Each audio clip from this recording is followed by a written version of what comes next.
You're listening to 106.9 Click FM, live in color.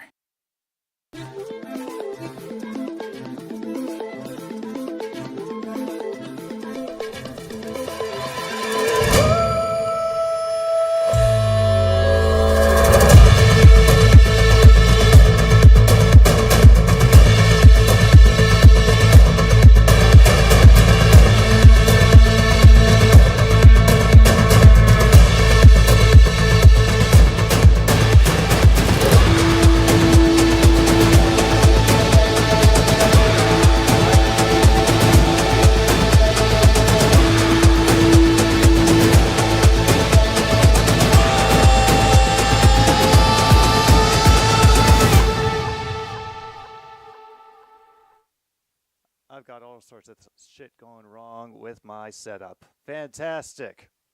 Hello, everybody. I'm sorry about that. If the audio is completely borked for that. Welcome to another stupid sports show. I can feel it. It's going to be one of those nights. And I decided to take what I thought would be the more exciting game, and then I actually watched the last bit of Toronto versus Hamilton, which Hamilton won, by the way, on the heel of a rouge and a field goal, and then just running out the clock. So, woof. I also realized, yeah, technically this is another battle for Alberta's situation. Congrats to Monty. He has been having a celebratory bath and then stare down out the window, I'm assuming with the wild turkeys, because I know not too many of the feral cats in the area you cross if they see him in the window. Or at least a few of them don't. But anyway, I hope you're all doing well today. I've been enjoying the Labor Day weekend. I have very much got some very good and very well needed sleep yesterday. Did the same today, managed to avoid most of the parade and the shutdowns that it incurred around here. All right, everybody standing up for national anthem. Wow, a lot of Calgary Flames jerseys in the audience. Now, I don't blame them. Probably, yeah, that's for Johnny Gaudreau. That makes sense.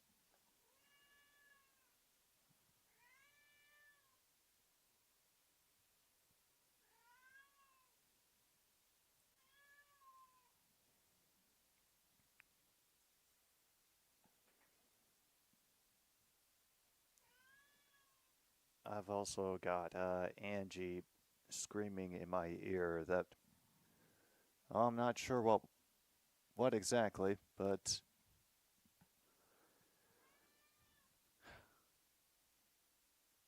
I'm assuming she doesn't like the fact that another CFL team won in the household. So she's really not going to like it when I finally decide which team I'm following. No kidding. 9-3 over the Cardinals. Oh, I will have the video for you all at halftime, but the CBS Sports Network on its ticker has been running the factoid for about a half hour now that a certain player for the Kansas City Chiefs it's a rookie, will be starting on their offensive line for the season opener. But they've been saying for a half hour now that the Chiefs' season opener is against the Lions and not the Ravens. So, at the very least, I can say that I get things right more often than whatever language learning model they have essentially put in to write their ticker now over at the CBS Sports Network. Okay. If so, great. I'll take that.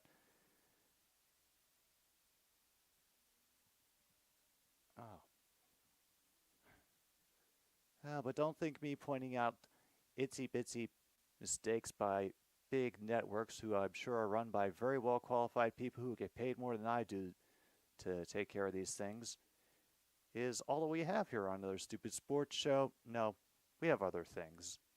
And among them is bingo. Yeah, we're playing bingo today. What the hell? Why not? I've already dedicated myself to 2 different streams back to back, and it has made for one very, very long day. But, woo, my hopes are up. My hopes are up. I think the Elks can make this at least into a competitive game.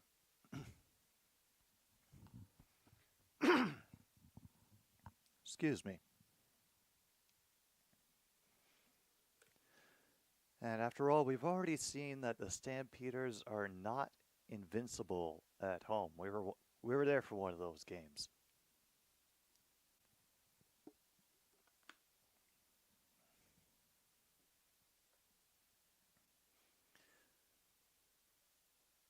And no kidding, Adama's apparently tied a Brewers record with his home run.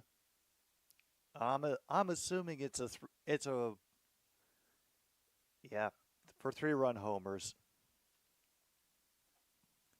Yeah, they showed us he'd been getting up there in numbers for that on the season when we caught them against the Reds. By the way, just to let you all know, I've got a preliminary idea of what this week's schedule is going to be. I'm not sure if there's any baseball on it, but we may have an arrival of an old favorite. Maybe not the one you expect. Just saying, I think we're in for a good time this week, and not just with the Friday CFL game. Actually, this would be a good time to go over because we've got time. They're running ads all over the place. Get back to the community tab and see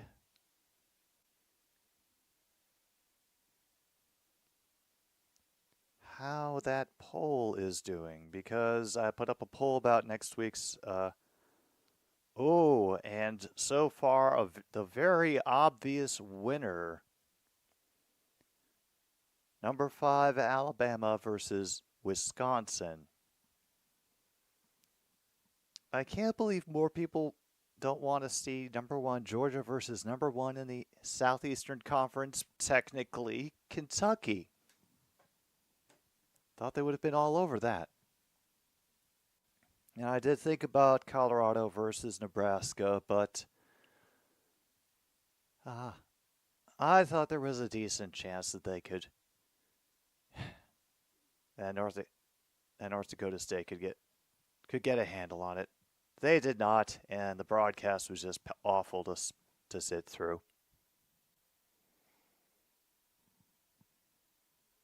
Maybe that's why I put what I put on tonight's stupid streaming show playlist.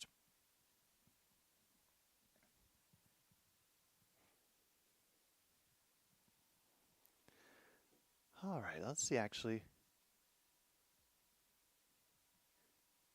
what card do I get?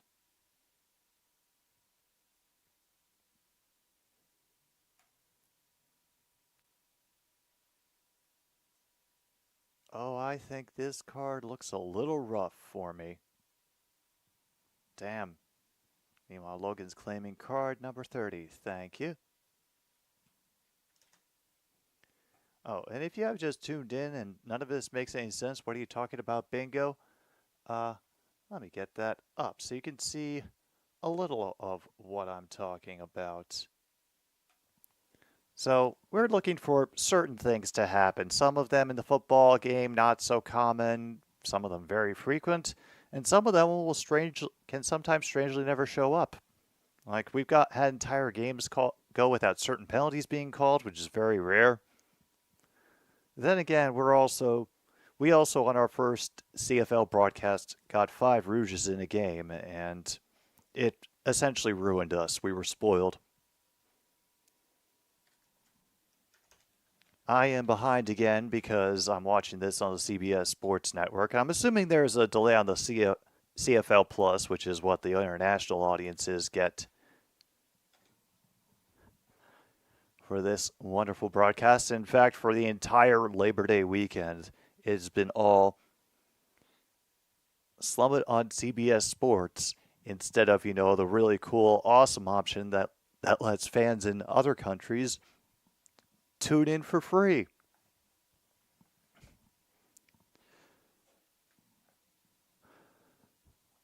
And it looks like,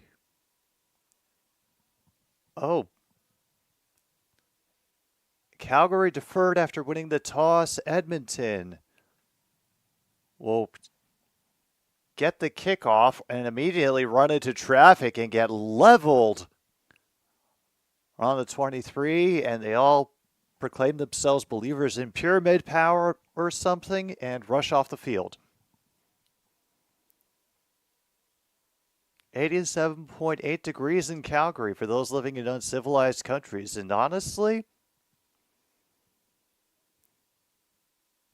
it doesn't sound too bad, to be quite honest. We've been having some real humid days over here. And okay run to get things started, and that's Leak.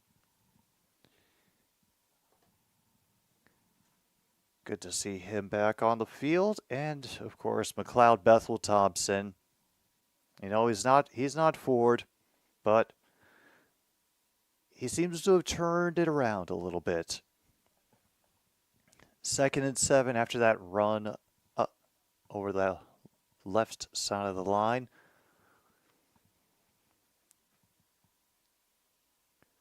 Two in motion on the near side. Looking at the far sideline the whole time.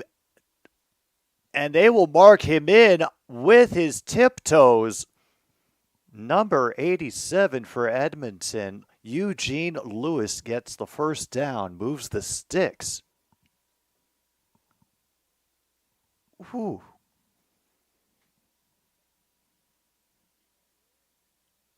We got ourselves a real nice catch to start the game. Plenty of space on the sideline too.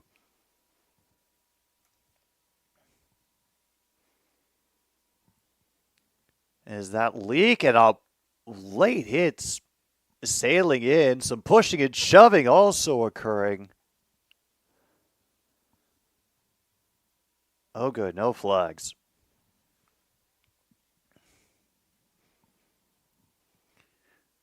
All right, announcers bringing up consistency of the offensive line. Let's see if Leak can have another banner day on the ground. He'll start to Bethel Thompson's right. It's too loud to say. He's McLeod from now on. Two in motion. And it's overthrown, targeting Mitchell near the near sideline. Makes it 2 and out. Makes it 2 and out now at the Edmonton 43.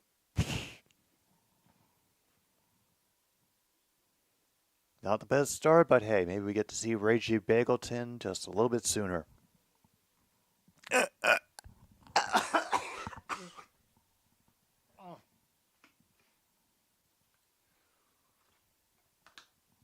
That was a very clear motherfucker.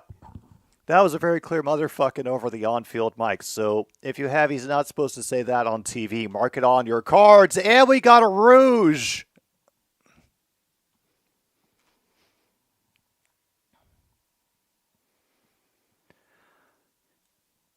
Never mind. We're okay. It's going to be a good game no matter what. You know why? Because we have our first rouge of the game. MKI, you're late. We got our first rouge and you weren't here for it.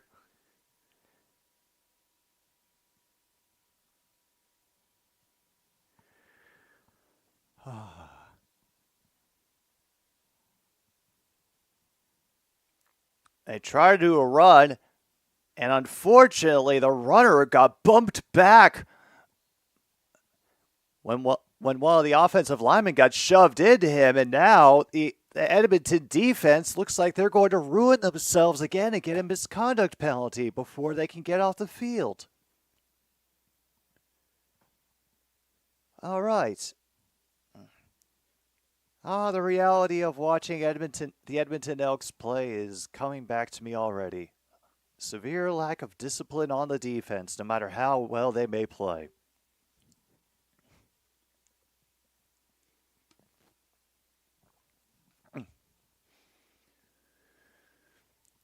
All right, Jake Mayer drops back on 2nd and 13, unloads, they get a couple of receivers. Oh no, they banged into each other.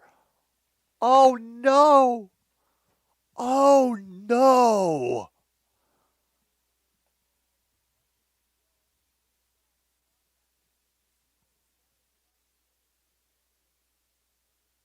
They end up running to the same place. And they end up knocking it away from each other. Number 80 catches it, and then his partner 81 ends up knocking it out of his hands. Hyman and Michelle, oh, you just made that a wide open receiver drop for our bingo game. Holy hell.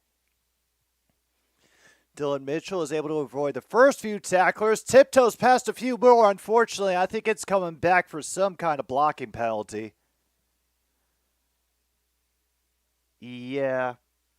We're probably going to have a blocking in the back penalty around the 23 because that was about when he was really able to take off. All right, now we have to wade through commercials while apparently Fernando Tatis Jr. has been reactivated for the Padres. All right. See, it's not all bad, Angie.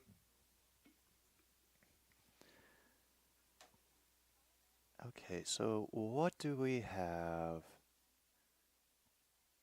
for live spaces so far? Well, it would help if I'd actually save them into the document. So nothing yet, but as we build it, they will go over there.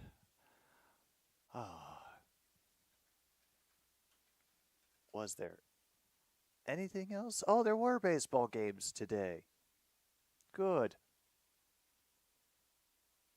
Okay, we knew the Brewers beat the Cardinals.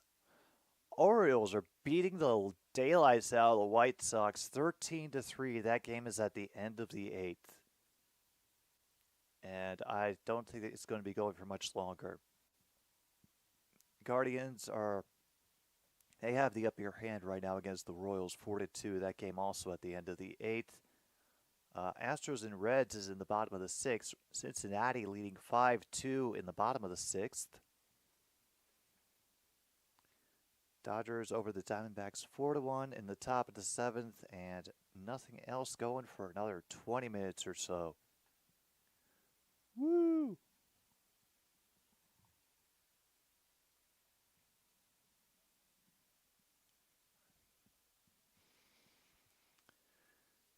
Yeah, they got a penalty and they had to go back to their 10 for holding. Damn it.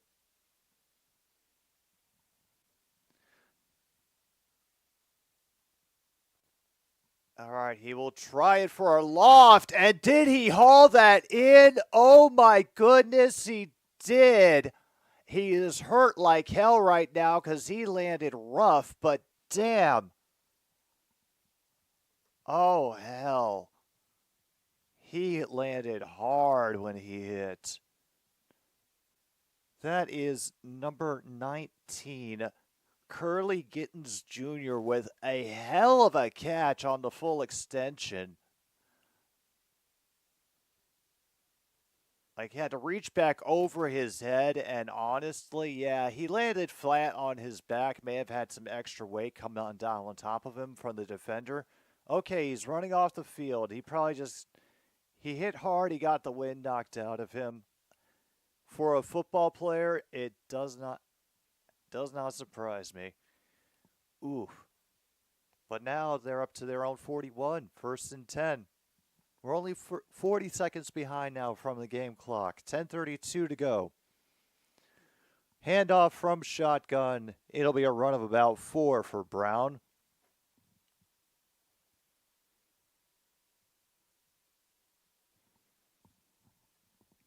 Yeah, we could definitely check off what a catch we've been able to get a couple of times now. I couldn't be happier. All right, let's get... Where the hell is... What a catch. There it is.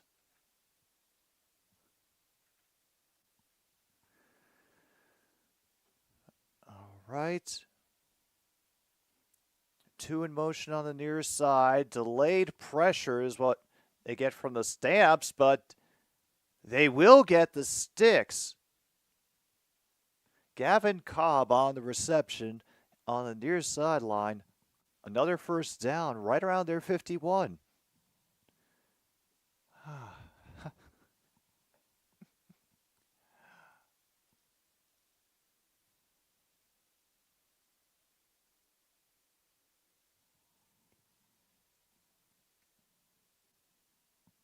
Okay, officially they're 52. We are only 20 seconds behind now on the game clock. Have a 2-back set to get extra pressure up the middle, and it works pretty darn well for Brown. He's able to get... Yeah, he's able to get 8 up the middle. We did have a player's helmet come off. And unfortunately, I did not get that space on there like I wanted to. So, that is my fault. I apologize, True North. Write it down so I get it for the next game. So, to make up for it, you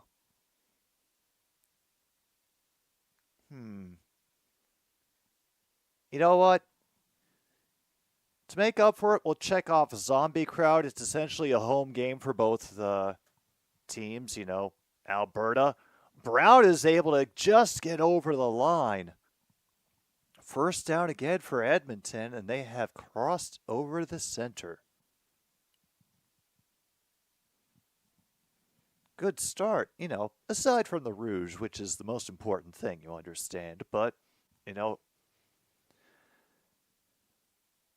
everything else, Edmonton...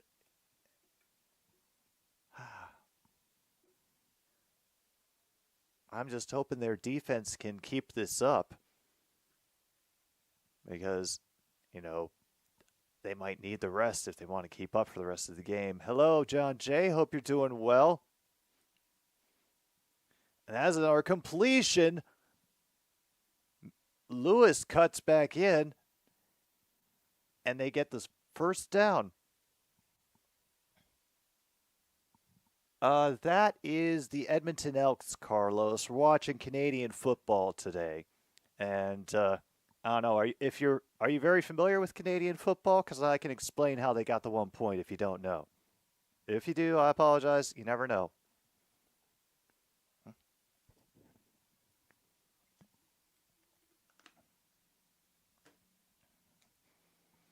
I believe this just makes the most sense, but do Rouges get credited to whoever kicked them? So for the Elks, would that be to Julie? Would that point go to Julie and Jake?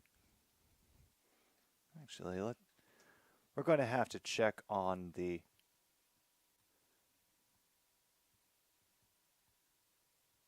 Yeah, we're going to have to check the box score anyway, so let's get that.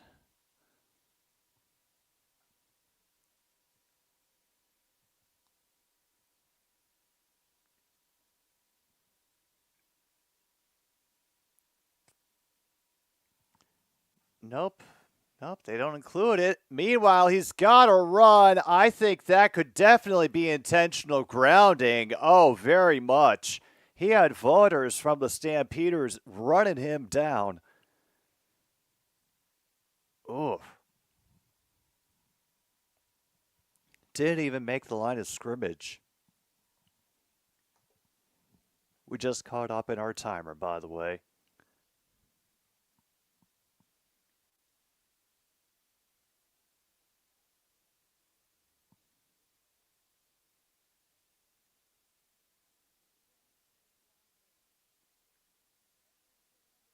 Oh, yeah, that didn't get anywhere close to the line of scrimmage there. loss of down along with the penalty.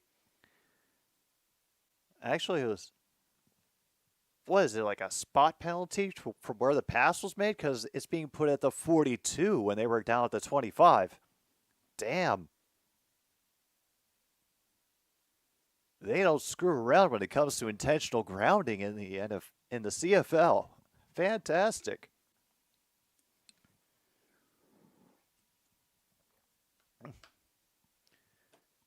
Okay, Logan will be returning for the Stamps. And we are in Rouge territory again. Oh no, why are they screwing around? Are they just taking a time clock violation so they can scoot back? Yeah, that's what they're doing.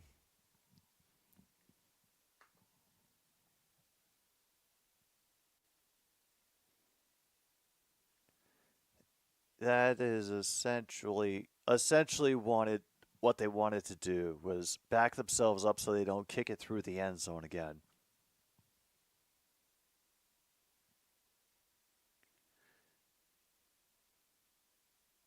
All right, their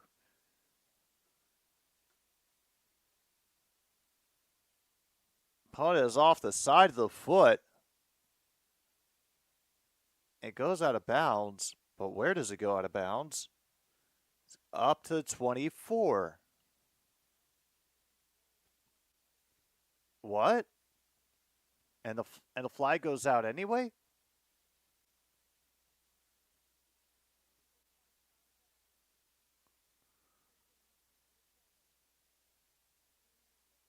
But what was I thought you couldn't do that if it was it had to be inside the 20. Right.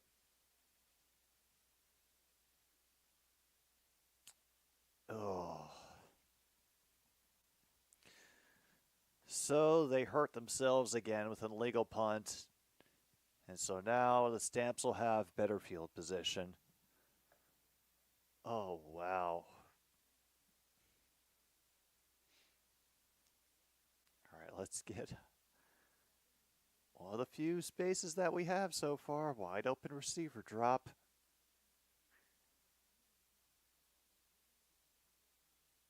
Oh. Oh, no.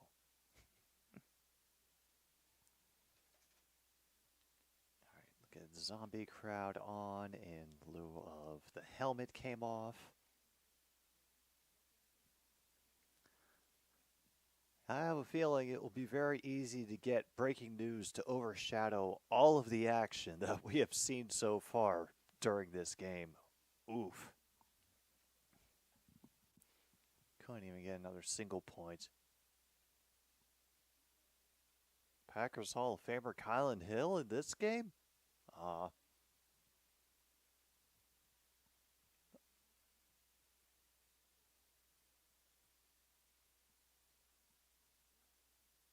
Oh, and there he is. Apparently as a running back for the Stamps. And judging by the old uniform that he has, he appears to be a recent acquisition. Maybe recently played with the Alouettes.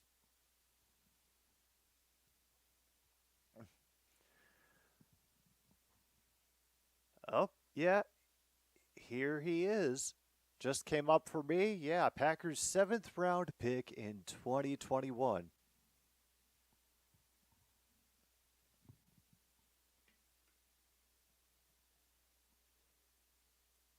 So from their own 29, three people in motion. They try to get it. I thought they were going for a run and a great play up the middle. Number 84 on the reception. Who is it, of course? The true Packers Hall of Famer of all time, Reggie Bagleton. And he keeps his consecutive games with a catch streak going. Yep, another first down for Calgary. They're the ones who are the home team tonight, by the way. They've made it up to their own 43. Obvious running play. and he'll get about 4.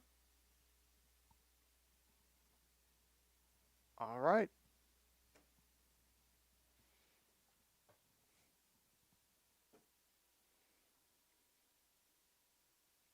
Don't know if we can put wide open QB fail quite yet. We haven't had enough opportunities for Jake Meyer to really screw things up. I kid. I don't really have much that's bad to say about Jake Meyer.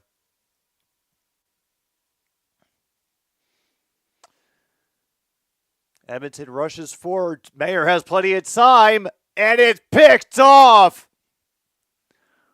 Bynum didn't get touched, and so he had to be tracked down by his receiver at the 40. Oh, no. I don't know where the flag is. Holy hell. It was just, he had a better position on the ball than the receiver did. So, damn, mark off an interception if you have it on your cards. First turnover of the game. Nice little arm punt by Jake Mayer.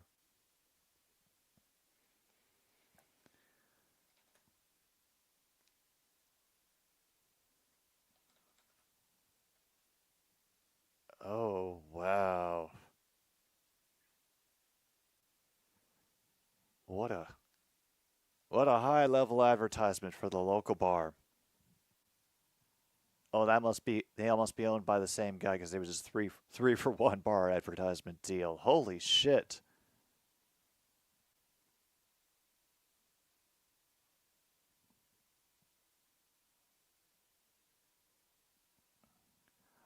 Wow, we have got a high level of advertisers.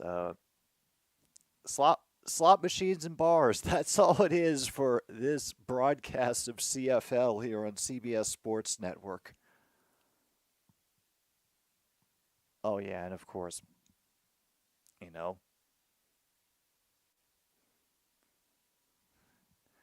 rehashes of old sitcoms because we can't let anything just rest. Or we just ran out of ideas and even those are being written by ChatGPT or plagiarized and rearranged, really. But, same difference.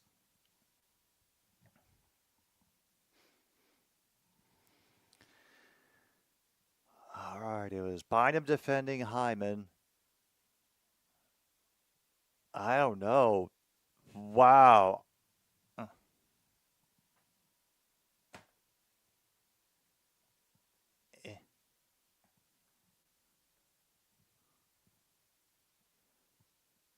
I don't know. It looked like maybe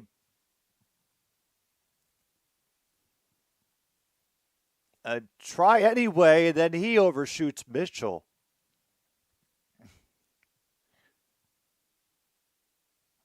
Oh, man.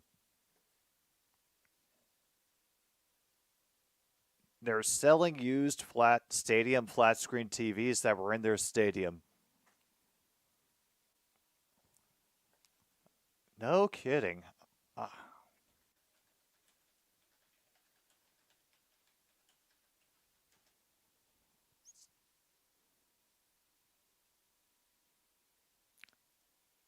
I didn't see a price listed, but and then a bad throw by McLeod. Not sure who the hell he was throwing to. So yeah, let's mark down wide open QB fail because he had a couple of decently wide open receivers and he didn't hit either one of them. Damn.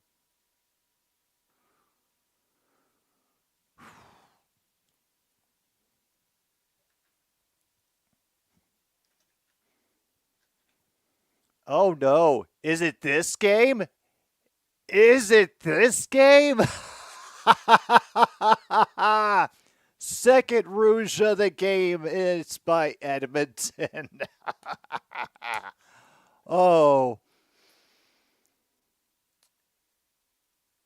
Already, best damn game of the year. We have only had 2 scores so far, and they were both rouges.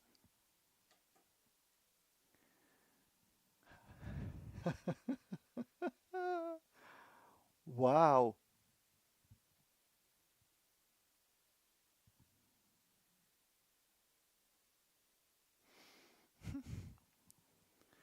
All right, I got that story up about the Paycor Stadium renovations. That makes sense. Sales taking place Saturday, July 13th, so this happened. They sold 200 TVs in their first round of sales. Okay, here are the pricing breakdowns. Well, by the way, this also had to be cash, and it would include a mounting bracket. You would have to get your own remote. So, consider that. So from 24 inches to 39 inches, it's $30. 40 to 49 inches, $40. 50 to 55 inches, $50. And 56 to 85 inches, $60. Only one TV per person. You bring your own loading help in a properly sized vehicle. TVs must be taken immediately after purchasing. No returns.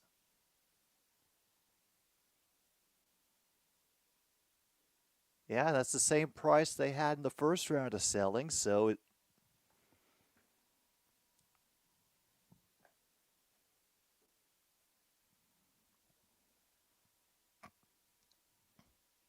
really, remotes are that expensive?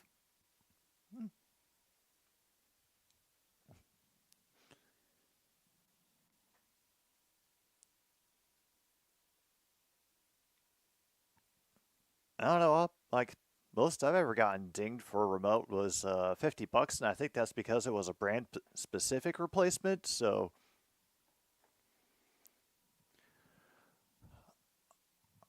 all right. So now we're down to 3:15, and we get another great stop by the Edmonton Elks defense. Don't do anything stupid. Okay, just one somersault, Mr. Anderson. One somersault, and we can leave it at that.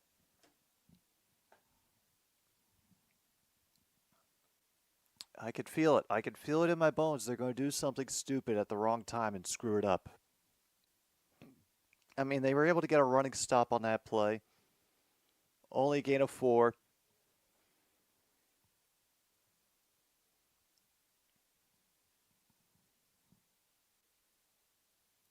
Now we'll run 2 in motion on the near side and make it into extra pass protection.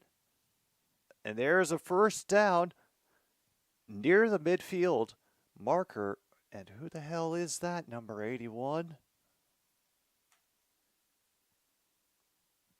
Ishmael Hyman, who they've attempted to target a few times, and all they needed was a little curve in over the middle. Very nice. Okay. 1st and 10 from the midfield.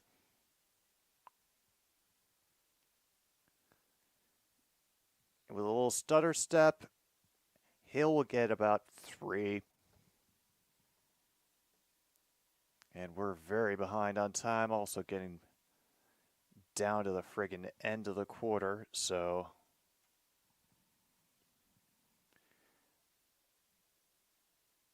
oh wow, all those road turnovers for the Stampeders. That is brutal. A -7 turnover ratio on the road. Also nice to hear that Ricky Pearsall is out of the hospital. Mira's looking over the middle, batted away again. If he'd had another step, don't get in his face, Bynum. Damn it. Yeah, okay, nearly got your hands on another interception. Don't get cocky, kid.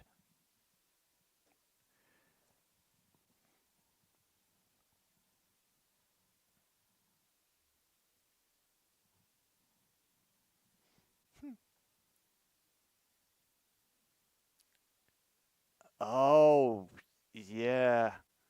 That throw might have been a little off target for Mayer. He saw his receiver sitting wide open and then forced him to dive for it.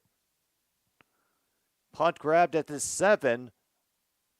breaks away from another tackle, manages to reach the 15. Decent return by Cobb. So out comes McLeod to hopefully make some offensive momentum happen before we get our first quarter break. Ooh.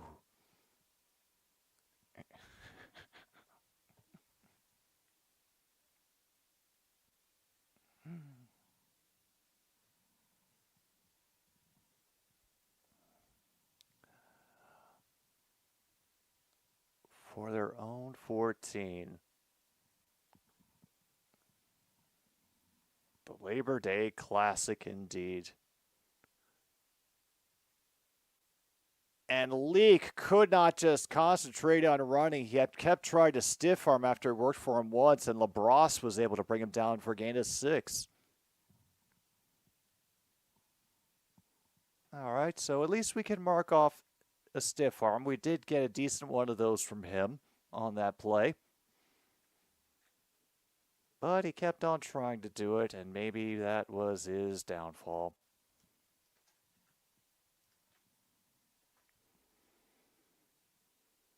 And here will be our last play of the quarter.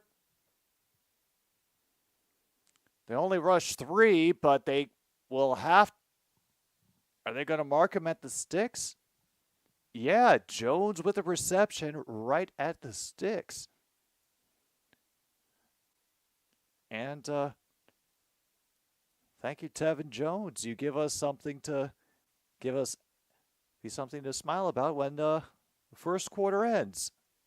Fantastic. Let's actually get a song up here because I want to go through the bingo list and see if there's anything that we can mark off. I have a feeling that we might need it. Go a short little pause for the cause. Another Stupid Sports Show. We'll be back with more CFL action. Thank you very much for tuning in.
All right, that officially brings us back in here on another Stupid Sports Show. Second quarter about to get started. I did want to take a quick moment to thank our sponsor for this stream, the Home Depot, North America's #1 home improvement and hardware retailer here on the continent. Over 200 locations across the least shameful parts of North America, and now in Assumption, Illinois.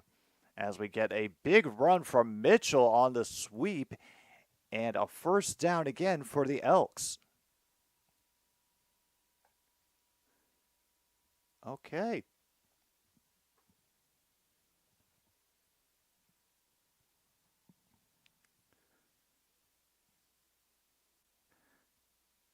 That was a great fake to Leak, and then able to just toss it back to Mitchell. He had enough room with the frozen line to outrun the backs. Cool, and one of the Stamps players gets up after a brief moment on the field.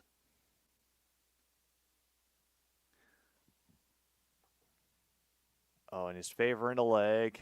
Now he'll jog. Well, this is what we have so far for our bingo spaces. I decided to award breaking news overshadows the action for that hot tip from Logan about the Bengals selling the used flat screen TVs at their stadium. So, you know, in the name of a good community service. Oh, and another bomb from McLeod. Gittins with another reception. Damn.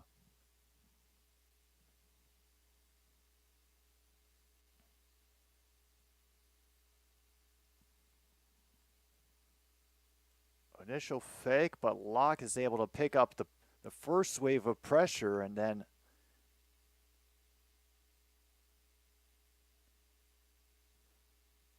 great speed of his hands to keep the DB from jumping in too soon. And unfortunately, Leak was able to spin his way out of that. Wow. That was a great second effort. Turned what could have been a zero-yard gain into good 4 or 5 yards. Holy hell.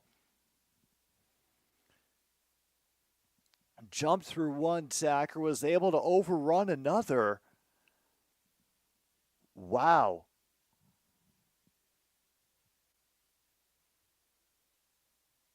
Damn, spun away from one, stepped out of one tackler, got one to overcommit, and finally tackled forward for 5. Officially 6. They try to do it with Leak again. Nothing doing. Only a gain of 1.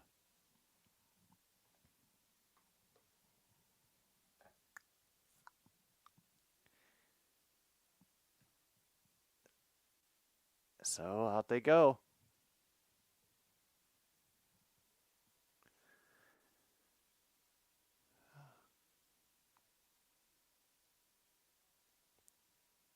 All right, well, at least I got the stiff arm. Strangely, no procedure penalties yet. Oh, no. New kicker, Dean Faithful.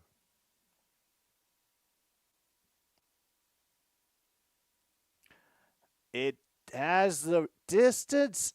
It's right to the arms of the back receiver after it goes through the uprights. Oh, the finest scoring for us today here on the CFL. 2 Rouges and a field goal for the Edmonton Elks. They now lead 5-0 over the Stampeders. Oh, the Battle of Alberta here on Labor Day. Such wanton cruelty. How do they let children view this? No content warnings or anything. I can't look there yet. Over in one of my many other tabs because I gave myself a long day today. It's my own fault. Tonight's playlist awaits. Very exhausting, True North. I don't know how I'm going to make it through both streams tonight. Ooh, flooded carpet. Hey. Hey. Getting a good landlord, let alone a great landlord, rare thing. No matter if you know them or are related to them or not.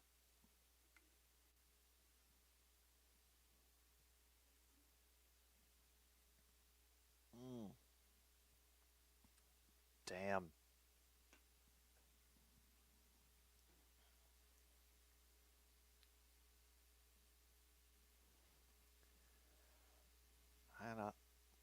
the very least, I hope gutters are the next on the repair list for your building or your domicile.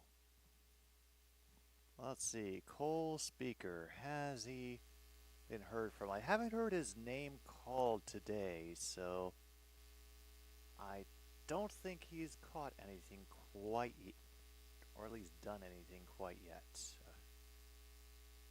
At least not in this game. Meanwhile, we have another attempt to outrun the defense, but wow, Anderson flying in from the second level to get Hill on the tackle. Maybe he gets back to the line of scrimmage.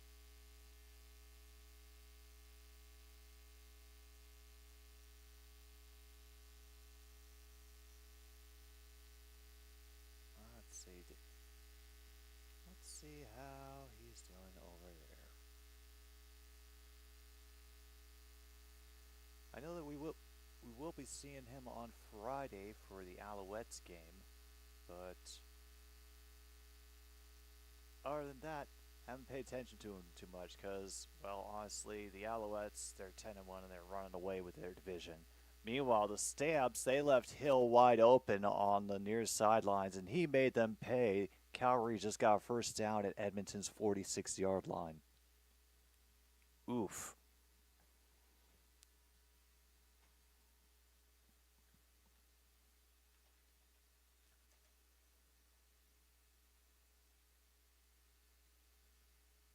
Let's see. And damn, Montreal's actually off this week. How dare they not work on Labor Day weekend? A whole lot of squash matches, with the only highlight being the upset of Georgia by Georgia Tech. But I'm hoping for more with Alabama versus Wisconsin. I realize that may be a fool's errand, but I've decided to give Wisconsin the benefit of the doubt. Good quick tackle by Edmonton to limit that gain to 6 on the catch. Now they have 2nd and 4. They're at the Edmonton 40. Marina. Deep shotgun with 2 backs waiting for protection. And they get away over the middle. Unfortunately, the receiver, Hyman, bursts through for a first down, much more away from another tackle. But there is a flag.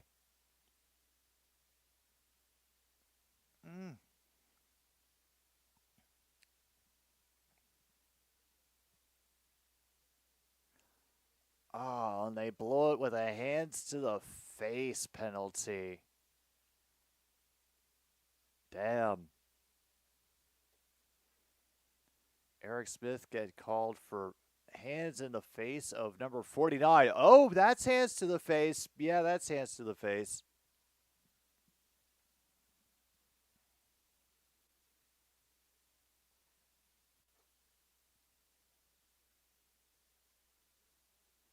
So 2nd and 14. They get moved back to the Edmonton 50.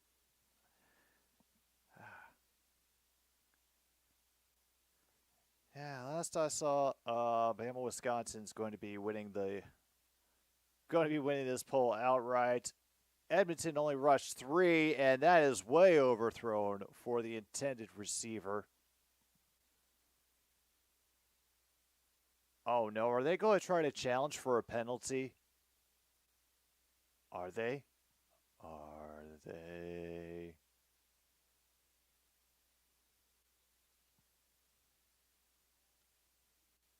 Oh no, they're going for it. 57-yard field goal. Oh, hell yes. I am here for this. Apparently he's got the wind.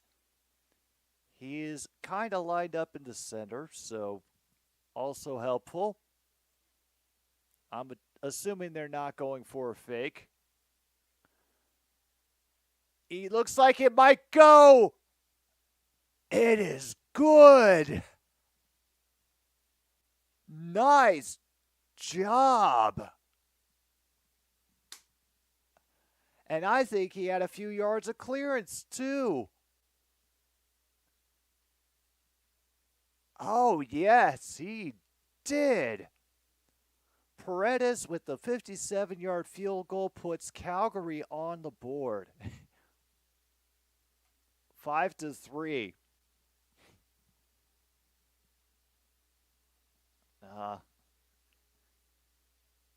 Don't send him to that meat grinder. Let him stay up on the farm for a little bit longer, Mr. Greeny. I don't want him to have to learn whatever weird kicking system people are going to come up with for the abomination of a kickoff that the NFL has created.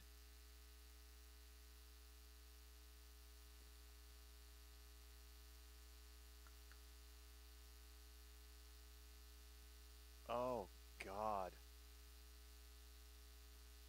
Grand Canyon University is not even hiding it anymore.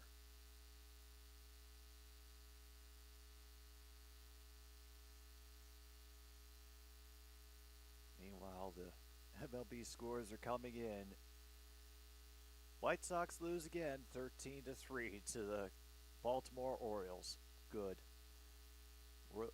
Royals lose to the Guardians 4-2. Reds still beating the Astros 5-3 in the bottom of the 8th. Yeah, they only need 2 Rouges to tie. Simplest thing to do, get 2 Rouges. I mean, how difficult can that be? Dodgers have extended their lead to 5 runs over the Diamondbacks, 8-3 in the top of the 8th. And Tigers and Padres are underway, but still scoreless in the beginning of the 2nd. And yeah, BC Lions versus the Montreal Alouettes. British Columbia having themselves, well, a nice pick-me-up game against Ottawa, squashing them 38-12. And another great job by Edmonton's offensive line, giving McLeod all the time he needs to find open receivers, like, for example, Mitchell, for another first down.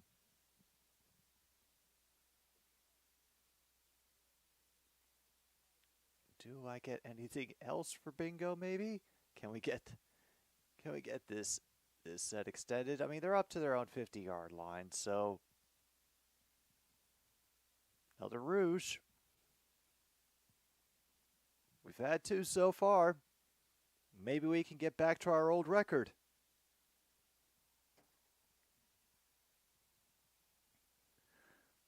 So from their own 51,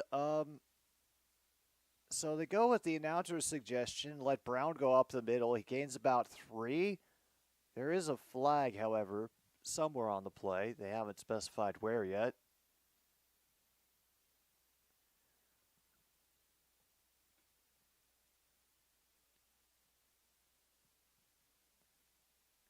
Have a little bit more discussion. And oh, they're going over to talk to the Edmonton coach. I'm guessing it's against Calgary.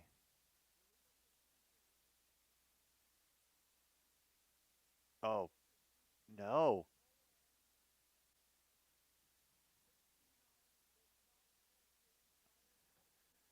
Yeah, and specifically, it is a no-end violation of procedure. Apparently, 69 did not check in. And so, wow.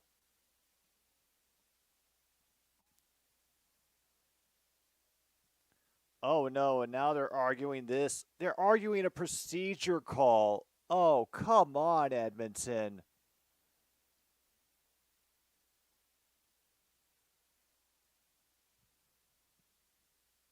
Oh, no.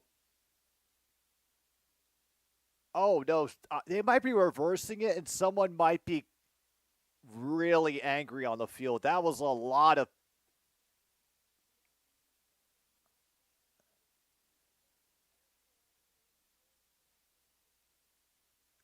Nope, there is no infraction because somebody was covering somebody, and damn.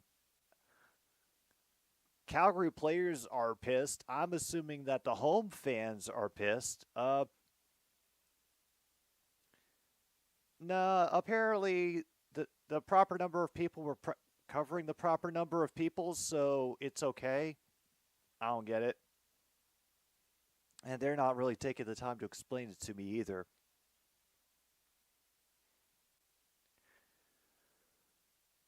So it'll be 2nd and 7 after a gain of 3. Bethel Thompson, another dangerous throw over the middle, but great job running through that pressure from behind. Number 87 for Edmonton, Eugene Lewis. And now the Elks are down to the, believe it's the 30. Oh no, we got past the 31. It's down to the 21.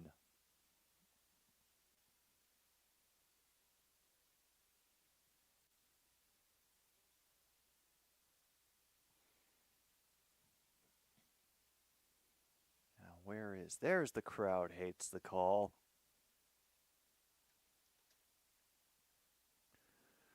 Three in motion on the far side. Quick blitz up the middle and good pass defense from number 0 for Calgary. Incomplete. Woo. Kobe Williams with some good defense. He was covering Gittins.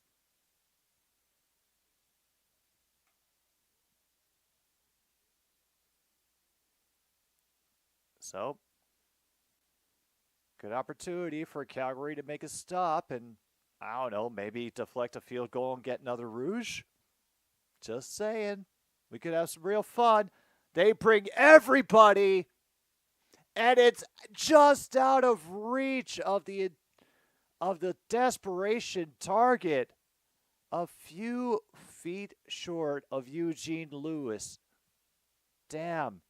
They nearly pulled a rabbit out of a goddamn hat on that play, because there was pressure coming from number 21 unimpeded on the far side of the line. Oh man, just not enough. If he'd had a little more on it, Lewis would have been able to bring it in. Caught it. It was, guy's hands on just at the level of the ground, and he missed it. Rouge number 3. Rouge number 3 as Dean Faithful misses a 29-yard field goal. Holy crap. Okay, their kicking woes are not over. You've got card 13. All right, good. I'll mark it out for card 13. And we can also, let's see.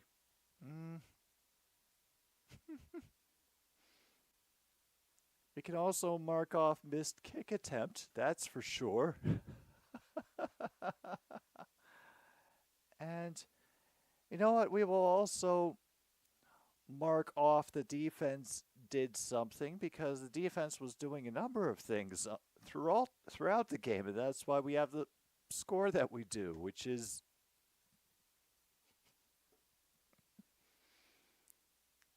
Ah, 6-3. Half of those scores are Rouges.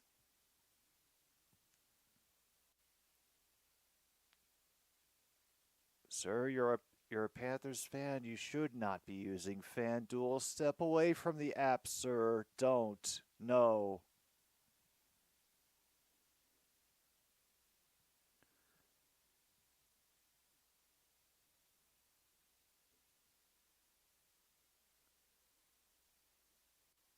Oh. Oh, damn.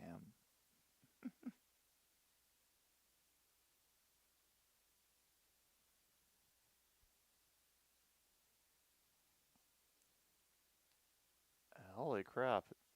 Edmonton has the two leading tacklers in the league, Niles Morgan and Nick Anderson. Well, I guess that kind of makes sense, because Oh, they might have to do a lot of work, considering their record.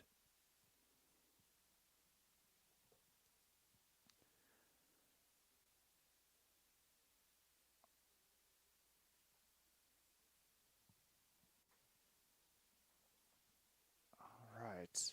From their own 40, Mayer has to wait too long and will finally be brought down. It was essentially a group hug and another somersault from Edmonton in celebration. That's his. Yeah, we can mark off a sack, even though I kind of don't want to after the somersault. That's kind of just gloating. But then I believe that's the point. All right, so far announcers are holding up pretty well. They don't sound drunk or bored yet. And a great job getting up through the middle of the field is number 81 Hyman. He gets a little bit of shoves. Thankfully, it doesn't accelerate, but Hyman nearly drew a flag out with his behavior. 3rd and 2. I'm assuming Calgary wants to go for it.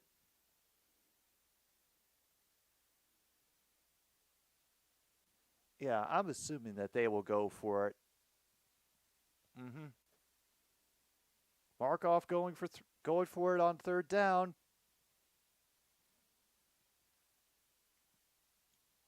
Oh no, they're just trying to draw him off sides. Boo. Boo.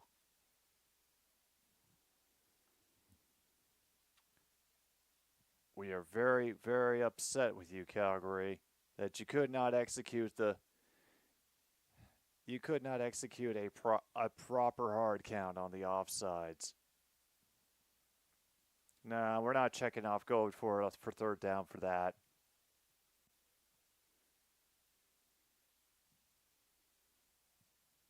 So now they'll have 3rd and 7 from their own 43. Thankfully, True North's one space away from bingo. Punt is away. Purifoy on the return. He's up to the 25. He has walloped and spun around there. There's where he will fall.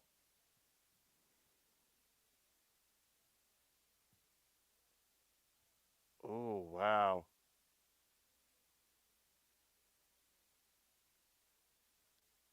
Oh, yeah, they're showing the past physicality of the Battle of Alberta. And people crashing into the Gatorade cart and shoving each other in front of the ref, and the ref's getting stuff poked in the eye. And wow, we thought the CFL was tame. McLeod and company on 1st down will have Leak essentially barreling into 3 defenders like a bowling ball. Decent run of 5 or 6. And we're coming up on 3 minutes in heaven soon, which for all the newbies to the CFL world means the clock stops after every play at that point, no matter the result. Oh, no kidding. Jeff Garcia played with the Stamps.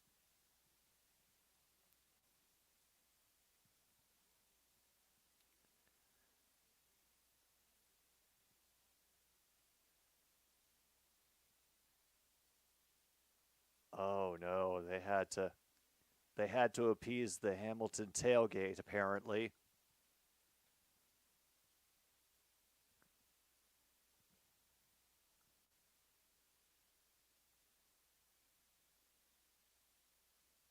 Wow, very encouraging statement by the announcers. Go hang out with the tailgaters. I'm sure they're willing to share a Bud Light with you.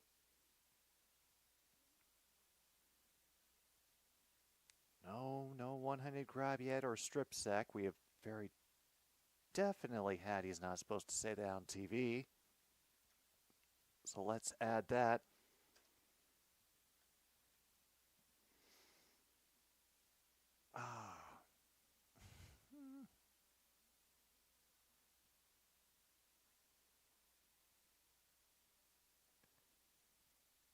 Oh, the Elks have it right now. Like, I think they could decently run out another minute, well, with all the stoppages coming up, but Stamp should have at least one more opportunity on offense before this half ends. We still got plenty of time, Peyton.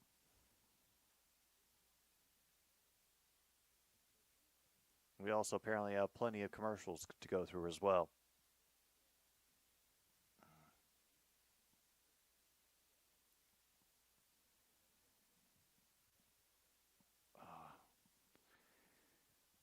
Well, so far today, and as far as the passing yards are concerned, Jake Meyer is 5 for 9, 68 yards and an interception.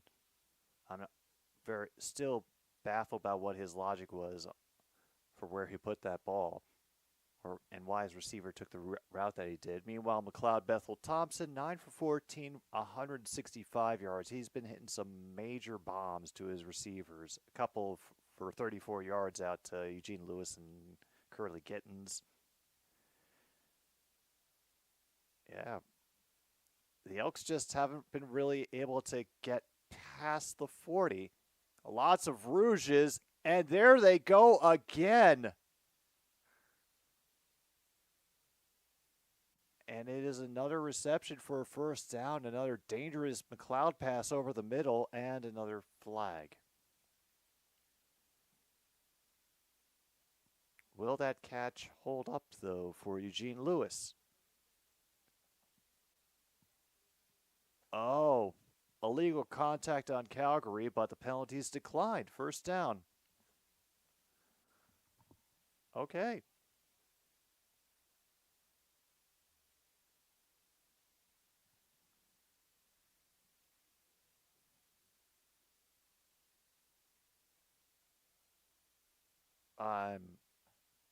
I'm not sure. Maybe they were looking at the wrong defender, and they try to pressure him with things from the quarters, and then a great chop from behind trips up Jones before he can go to the big house, and with 2:28 to go, Edmonton is deep in Calgary territory. They brought rushers on either side, and so Jones goes over the middle. McLeod finds him, and it is only from a tackle by Demario Houston that was not a touchdown. So down to the 33. Stagger it up, and that is that's Gittens. Got another first down for them. Wow. I think this might be Edmonton's best chance to actually do something inside the red zone. They've got their shit together, but then again, their kicker actually missed a 29-yard field goal, which is why they have 3 rouges.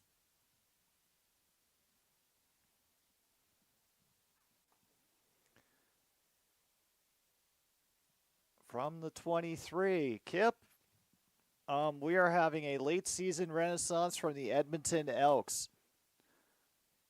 In a quick pitch to Givens, but then another great tackle by Brandon Dozier for the Stampeders. Cuts off Givens before he can really get further than 5 yards. It was a great play. Calgary was sending so many people up the middle. It was just a fantastic defensive play that kept things from really exploding underneath. He tried to hang on to his teammate's jersey to keep from falling too. I admire the effort. Yeah, we've also had 3 rouges. So that's the kind of game that we've had. Meanwhile, Kip has card 20. And Mayala gets tossed into the advertising screens for the first down, and holy hell, they make the advertising screens so they can be knocked over. Now that is some durable thinking, because I thought, can they actually run into those? Those look like LEDs. What the hell are they going to do?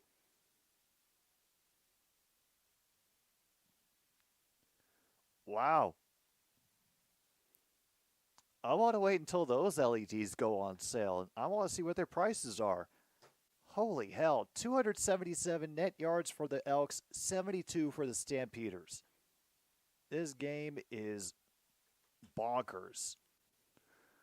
Extra pressure picked up, and it's out of range of a wide open receiver. Gittens nearly had the first touchdown of any kind in this game. I know my timer's ahead because I keep forgetting to pause it. Whatever.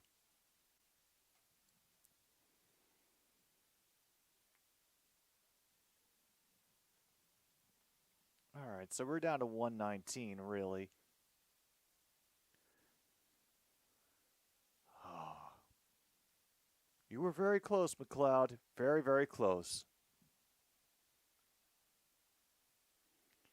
Big noise coming up here at McMahon Stadium. From the 11, they fake a handoff. And great placement for Lewis in the far front corner. Touchdown. The visiting team, on a connection from McLeod to Lewis, gets the first passing touchdown of the game, so mark that off on your bingo cards. Dang.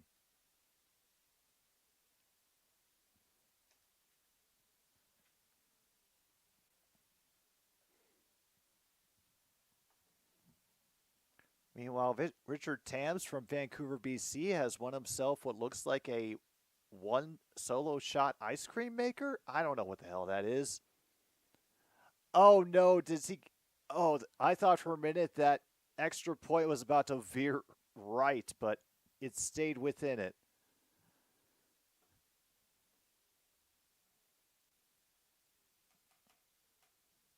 So here we are, 13-3. Labor Day Classic, where the CFL gets one last big hurrah before the NFL sucks up all the oxygen. Well, maybe that's true for other channels and other networks, but here on Another Stupid Sports Show, we love the CFL. We're going to be keeping up as best we can all the way through the Grey Cup and following the playoffs, too. I know. Monty's and the Elks win on the same day. In fact, you know what? Let's find out. Hang on.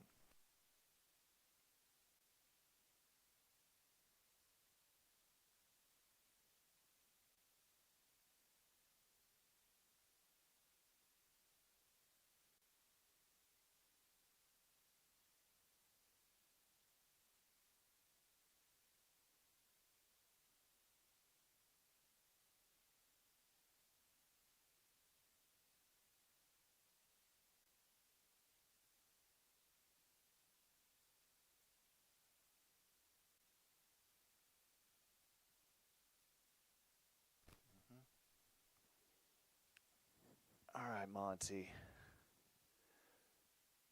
Now, I know you're having a fantastic day because your team won.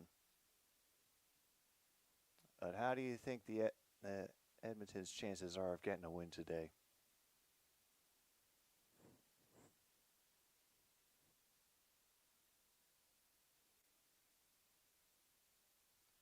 Yep, he doesn't think so. But then again, he also roots for the Vikings, so. And they're about to have, I think, a very, very rough season, unfortunately. Meanwhile, all the room for Calgary to just storm up the middle for a rush of 14 and a first down. And that is Packers Hall of Famer Kylan Hill on the run up the middle. Just a big hole on the right side of the line. They took advantage of it.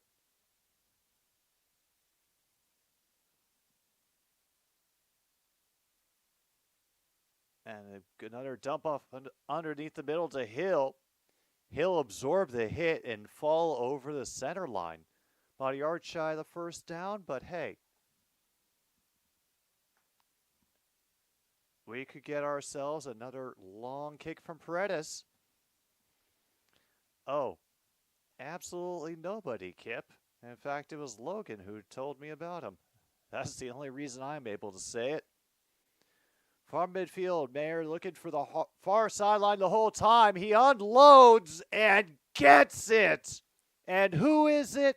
The true Packers Hall of Famer, Reggie Bagleton. But there is a flag. No, come on. Don't take away that great catch by Bagleton, please. Oh, okay, it's illegal contact on Edmonton. So we got Edmonton screwing it up with an illegal contact penalty.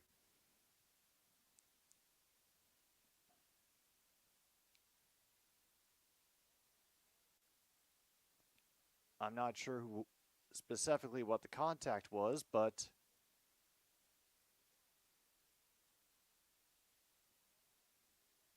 wow. They managed it. Mayer will throw it out from the backfield again. Number 20, Logan, will get cornered out of bounds. Round to 13, I'd say. Now down to 14 seconds.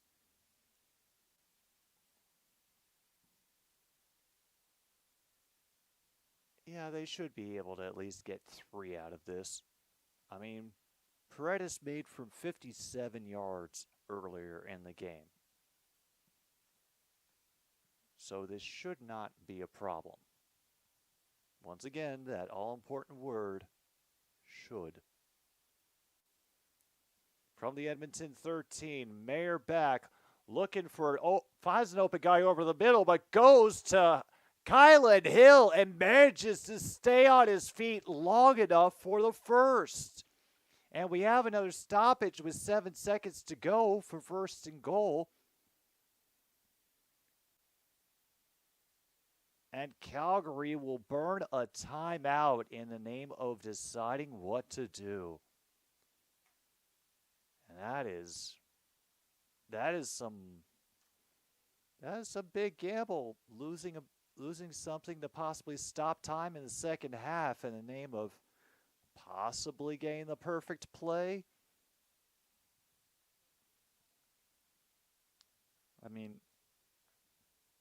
mean, us uneducated plebes would probably say, pass it to Bagleton on every play. What can go wrong? But we've seen a couple other able hands for the Stamps today. They bring the extra pressure, and nobody is able to get anything on Mayer, but he has to throw it away to nothing with all those hands in his face.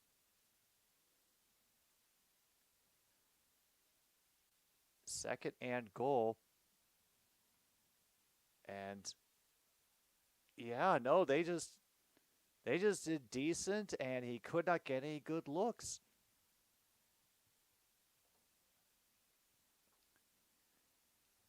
So this should be easy for Paredes. 2 seconds to go from 13 yards. Yeah, not a big deal. 2 field goals for Calgary.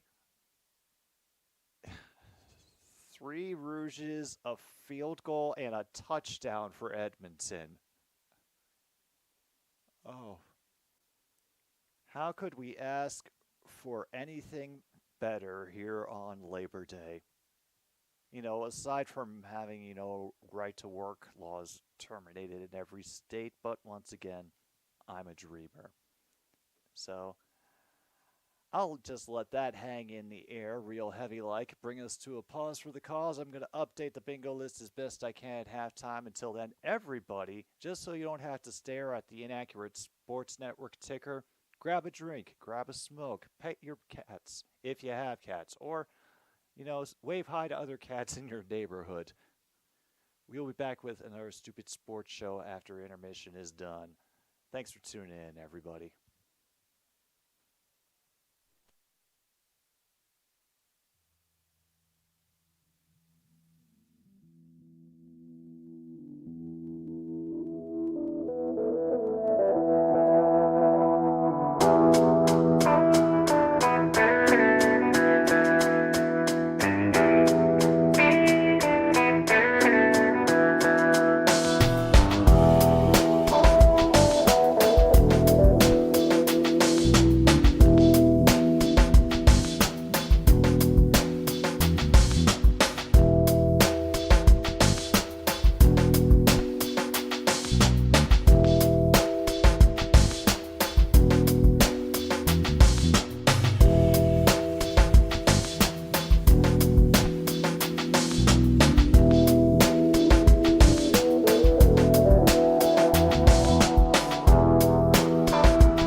Yes, we are back. We're about to have the second half kickoff for Stampeders and the Elks. Edmonton leading 13-6 here at the beginning of the third.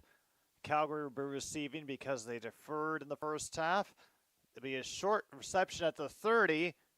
They're trying to keep Logan running parallel, and he will be thrown out of bounds. Woof. Mathis on the fierce ending of Logan's run. Damn. At least we're getting some good chanting from the home crowd. Oh, yeah, there was that two receivers running into each other and the bowed route by Hyman. Oh, and then Jake Mayer getting some words from the coach. All right, overloading the far side with the motion receivers. They'll have a fake handoff that direction. And Hyman will get upended right after he makes the catch. First down for the Stampeders, nevertheless.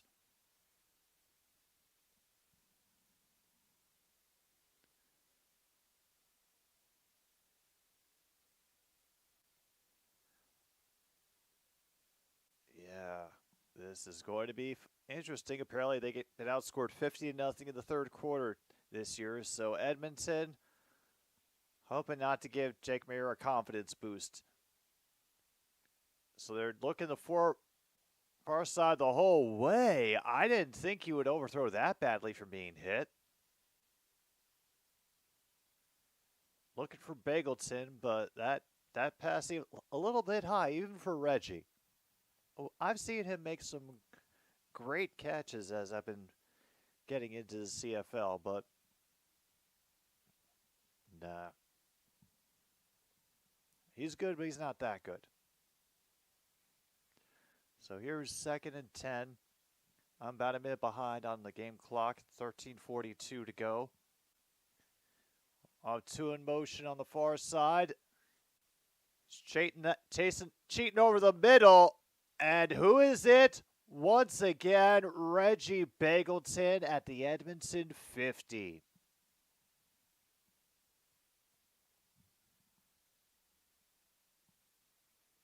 I mean, why do we doubt him? From the slot, he freezes them just for a moment, gives them the opportunity to get a bullet from Mayer. Oh, and here are the updated bingo spots. They'll try to get a screen defense and nothing doing. Number 45 in. Oh my goodness, just leaping out of nowhere to cause a loss on that play. Holy hell. Wow, Niles Morgan. I understand, Luke, there's a lot going on today, especially being Labor Day. And, well, I mean, this is sports too, but don't worry. We're having some fun over here. Edmonton's leading. We've had 3 Rouges. 2nd and 14. They're back to midfield. They have their eye far side the whole time. He feels pressure, has to move the other way. And is he going to move ahead, then underthrown to Kylan Hill. And that'll put them into the punting position. Damn.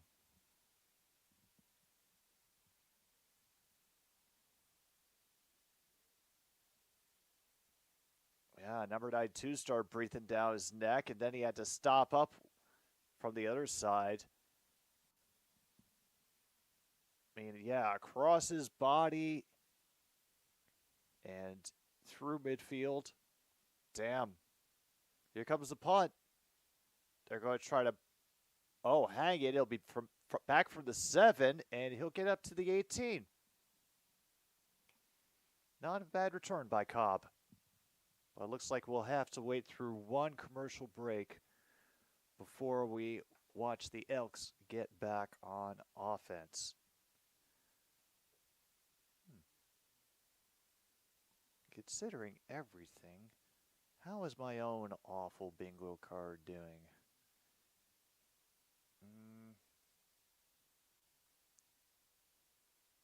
Not too good, honestly. Not too good.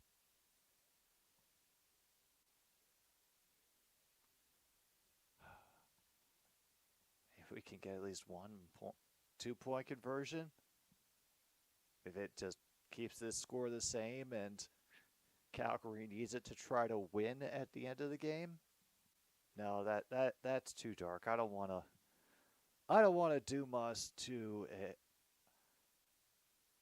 another grind of a CFL game, but then again, we are about to approach week 1 of the NFL, and I think, is it me or do we forget every year how supremely goddamn goofy the NFL can get in its first week? I mean, it's essentially the fourth preseason game, although nobody wants to admit it anymore. And there'll be sloppy play by just about every team in ways that one wouldn't expect.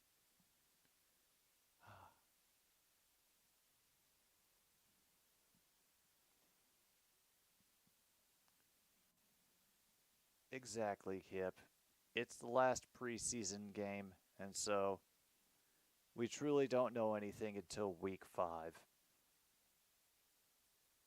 And by then, I will have my first honest appraisal of all of the teams, but not before then. And we still have a lot to get through. Just to remind y'all, 21st of September will be coming soon, so if y'all have any danceable tunes, keep them in your back pocket, because we're going to need them for the 21st night of September. Get a half-decent run to start up the middle, maybe a gain of 4.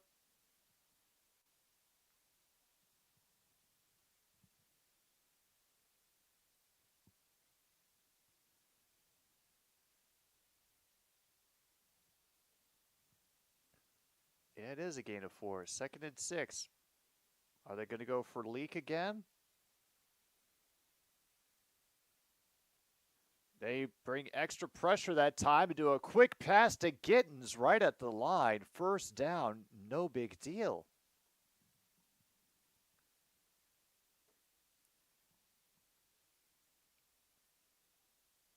And how much has Gittens done so far? Okay, 6 receptions for 8 yards. 6 receptions on 8 targets, forgive me. 102 yards.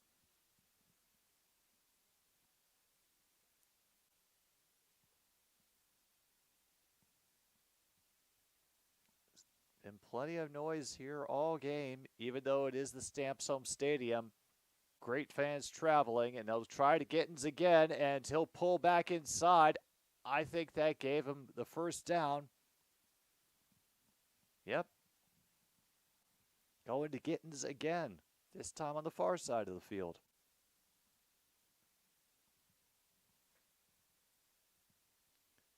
$10K on Calgary? I would see how they finish out the rest of this quarter. Oh, no.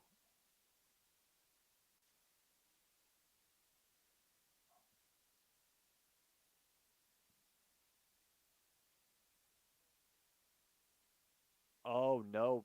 There it is.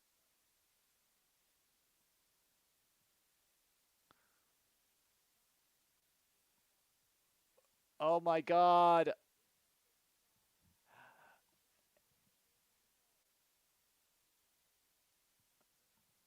Oh my goodness, they have to stop the game because the odd zip line camera is stuck down in the field area and they can't get it back up. Holy hell. Oh no. That is definitely a first. So, because we don't have an appropriate bingo spot for that, I am just going to check off Fix CFL Plus, because that is the closest to the spirit of what is going on right now. Yep. Yep, you and I think alike, True North. Fix CFL Plus. If you have that on your bingo card, mark it off. Didn't think we'd be able to check that off. But we worked it out. We really did. Oh, we did get procedure, yeah. I don't know if we can check off the clear and obvious principle yet, but there's time. Can still get a lot of stupid things. Oh, yeah, you know that you know that one camera that the pro football games use that give you the Madden angle, swooping down over the field so you can view plays from behind and stuff? Yeah, that somehow got stuck in a low position from the last play, and now we are going to have to wait around while they get it working again. For a moment, it seems like they're assuming this is a one commercial break fix and that we can get going again. No, we continue to wait.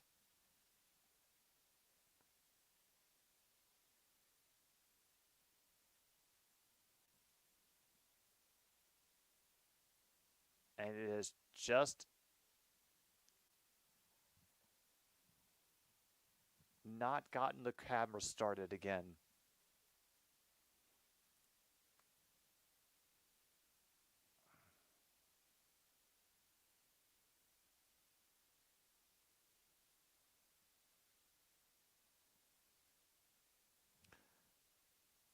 Yeah, this is not a Nintendo cartridge. You can't just blow into the camera and get it fixed. Oh my goodness. And they're just on the edge of their seat here in Calgary waiting for the camera to get fixed. Yes, CBS Sports Network. We are aware that right now this is the Stampeders and the Elks. Oh, damn, we're missing the curling championships next? Almost makes me sad that I have to run a stream against this, and now I'm realizing the next stream is going to get pushed because of this. Oh, man.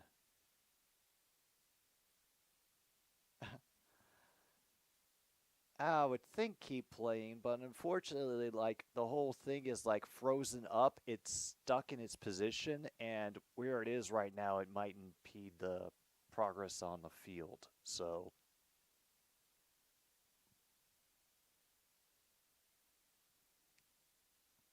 oh no, and now they're running out of subjects to talk about. They moved to speaking about Trey Ford, who is the injured other QB, or at least was taken over for McLeod Bethel Thompson while he was in a rut and then got injured and went away. Booger.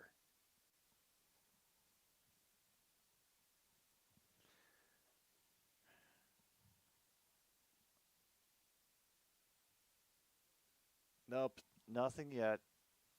They're having to draw it out. They are having to vamp. I'm not interested so much in vamping myself. So, is there any other sports embarrassment that we could be availing ourselves with? Ooh, Boston College versus Florida State. Oh, that seems like an absolute car crash. All right, Boston College just broke. Oh, wait, which one is which? I cannot tell at the moment. Oh, no, that's okay. That's Boston College. Cool. They're the ones in white, and yeah, they just broke through Florida State's defense for a first down. Some fairly porous defense at the defensive line, which, yeah, should not happen for a team that was so insistent that they were worthy of the playoffs last year.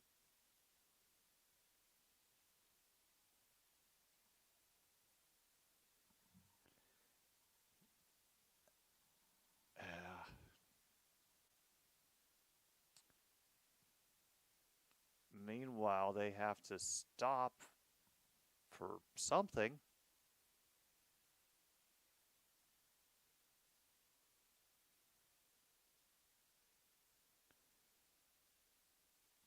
Oh no, now there's a fumble recovered by the offense and the previous play is under further review. No, I can't handle it. I can't handle it. Take me back to my CFL. Save me, Edmonton. Yeah, there's Bethel Thompson warming up. And I am perpetually behind because all my streams, I run everything through Fubo and other streaming services, so it's like 30 seconds behind everybody else.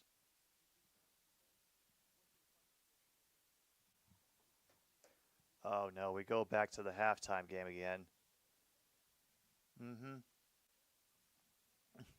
Somebody did, and as somebody who grew up with Nintendo cartridges, even I knew you didn't blow into the damn things.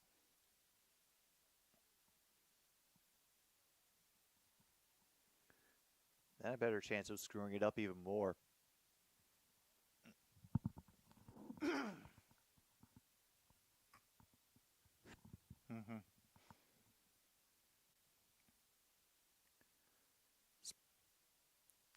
Spider cam will no longer be an issue. When you frame it like that, it makes me wonder if you just took it out back and shot it.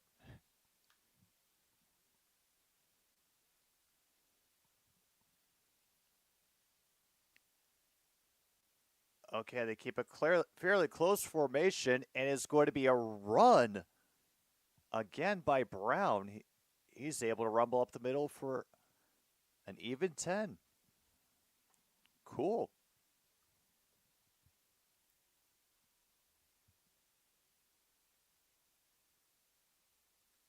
Oh, and where did we end? Oh, we can end with that. Cool.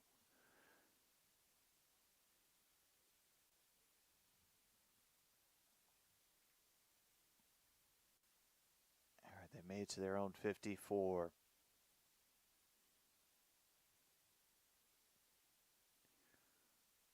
Well, if Gittens on the far side, blown back is Brown.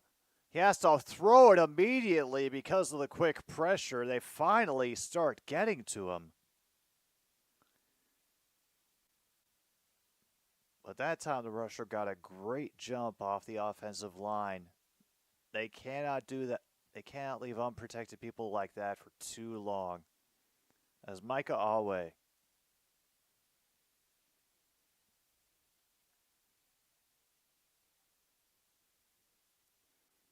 So far, McLeod Bethel Thompson has 263 yards on the day from 17 completions. Once again, my yardage spots are all out of whack. He has all the time in the world. Finds Gittens well beyond the marker.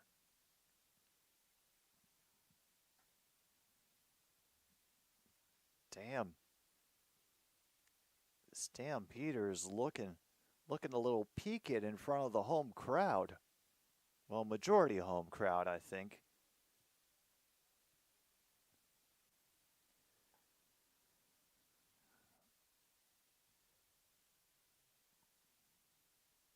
And Gittens is now 117 yards on 7 catches. Good for him.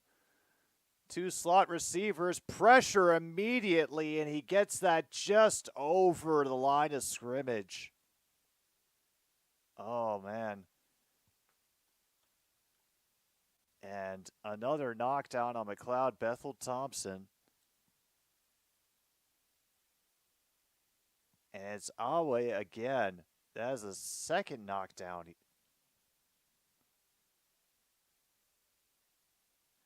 And thankfully, they're not drilling him into the ground. It's just, we're both getting hit, except we're going to knock you on your back.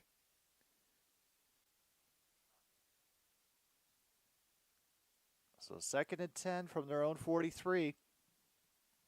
We're in Prime Rouge territory, folks. We've seen how their kicker does. There's more late pressure.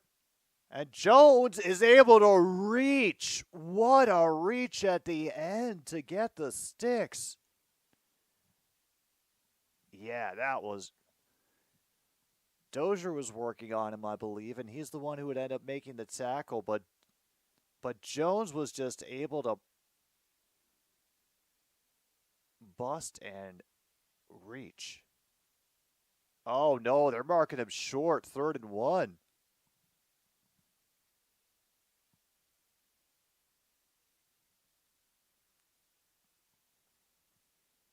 Oh, here we go. We have the other QB coming in, Prukop. So, there are a couple we can get here. Well, it seems obvious we're going to get ourselves a QB sneak.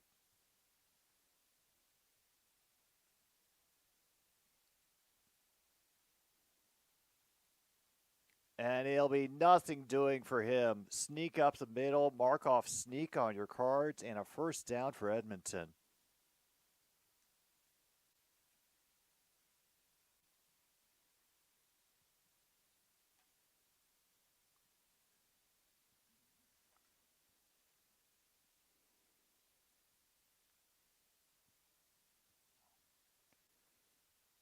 All right, there we go. Oh my God, McLeod Bethel Thompson is about to get over 275 yards, isn't he? Yeah. Yeah. Oh, wait, I did under 250 yards. Never mind. That space is already well dead. Unless he gets sacked a great deal. Meantime, we have to wait for the play to get restarted. Referee brushes off his sleeve. I'm not sure he's that big a Jay-Z fan.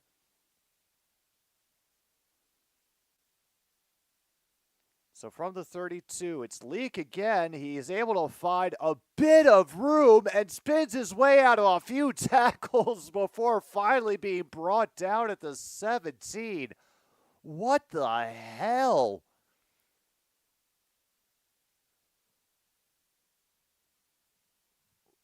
Damn. Javon Leak. There's nothing in front of him except one blocker. He follows his blocker anyway, spins away, spins out of a second tackle, steps away from another tackler. Holy hell. Yeah, Calgary has over 150 yards passing. That is technically true. You can mark that off on your cards. Meanwhile, Bethel Thompson and Gittens cannot hang on. And he landed a little bit stiff. He's going to have to wait on the sidelines, I think.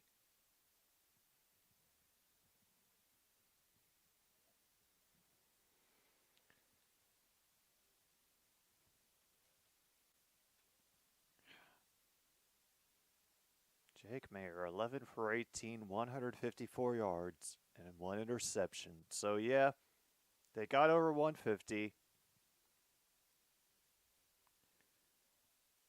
And so far, neither team has done much in the rushing game.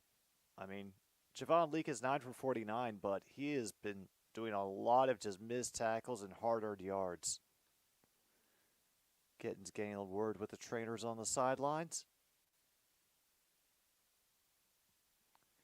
And 2nd and 10 from the Calgary 45 coming up. Under 5 minutes to go here in the 3rd. At least Edmonton hasn't given up any points. That is a bright spot of this 3rd quarter so far. And it looks like they're at least guaranteed to come away with something. Wait, sorry, I forgot about the kicker. Never mind, I take that back. They have a quick fake of a handoff. And Mitchell, did he get the first? He was spinning toward freedom. I don't know where they're going to mark him for this. Out of bounds. 4:29, stopped on the clock.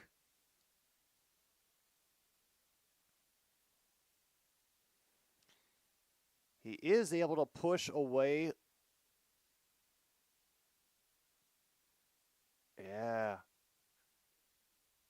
They give him the marker. First down. Damn, first and goal now. From the Calgary 7, Prukop is now in the game. We might get ourselves a QB rushing touchdown.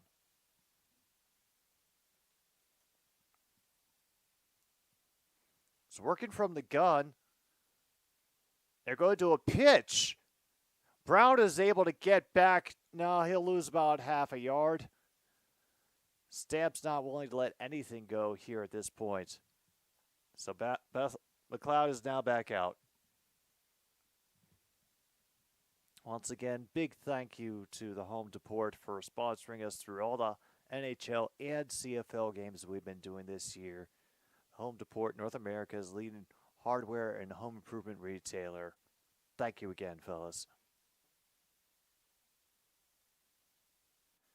And now they're whooping people up here at McMahon Stadium with some Queen. After Hauser delivering that final blow to stifle the run. Again from the 7. 13-play drive. And he finds him over the middle of the end zone. Tevin Jones. Woo.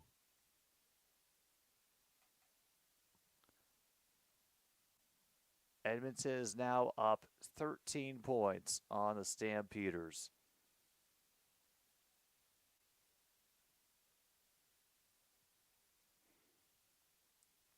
Oh, and now they're stealing Reggie Bagleton's moves as well.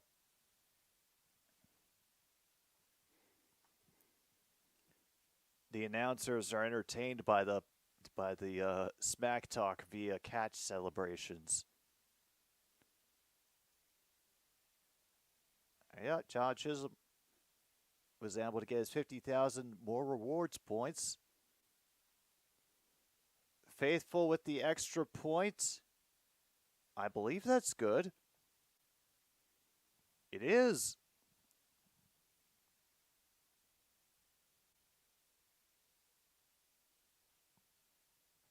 Yeah.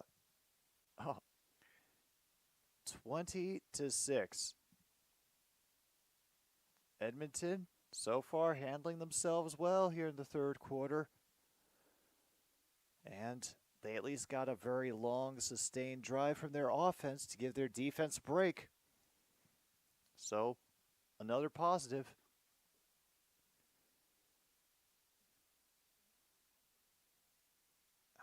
But will Bagleton start snacking again?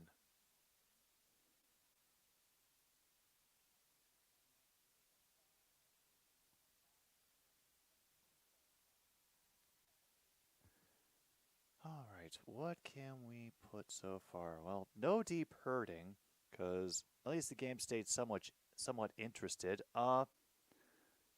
Mathis, that is if Zach Mathis ends up getting a catch for a touchdown. He is one of the wide receivers for the Edmonton Elks. And so far tonight, we've had receiving touchdowns for Eugene Lewis, and Tevin Jones was the one who just scored, but not for Mathis quite yet. In fact, according to the stats on TSN, he hasn't even caught a pass tonight.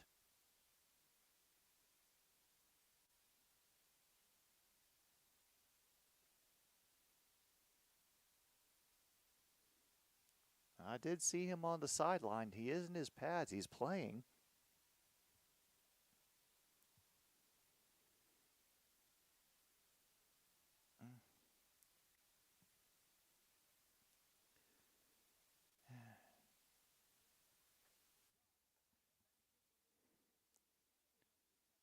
Can't believe they gave him so much room right there in the middle of the end zone.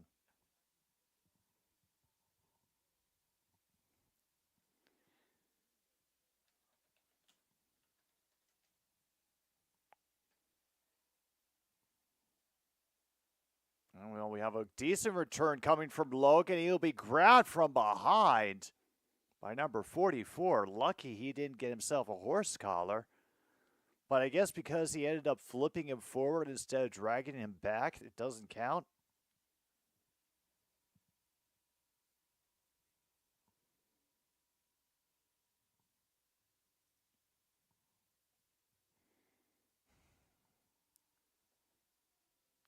And yeah, I think we're definitely going to get our start time for the stupid streaming show pushed back because of everything that we've had going on tonight. But screw it. I'm not even going to pretend that this thing will. Yeah, we've been having issues with that today. So this is not the first time that I've had to deactivate and reactivate the camera. Wanted to make sure this shit worked, and maybe this is my punishment with frequent freezing during the stream.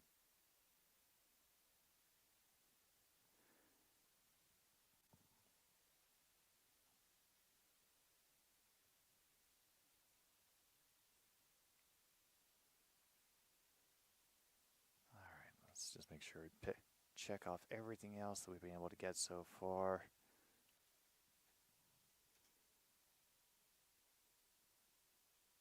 Have we gotten sack? Yes, we have. Penalty's been declined. Yes, we included that in there, right? Yep, there it is.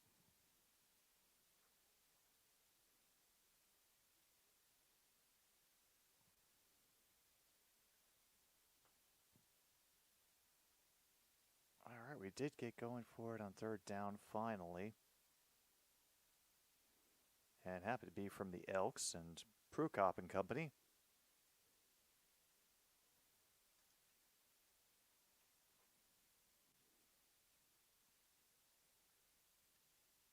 All right. Yes. We've got it. Come on.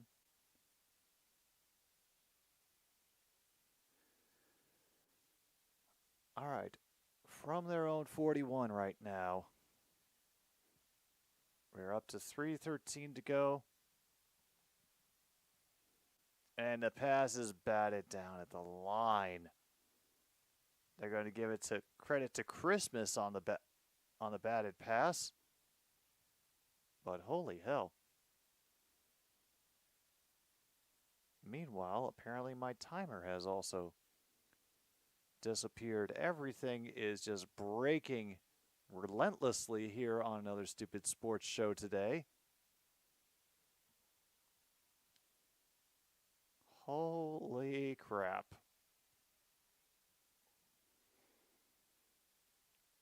So Mayer over the middle again. This time he's able to find, who should I even ask at this time? It's Reggie Bagleton, of course, up to midfield nearly, and another first down for the Stamps.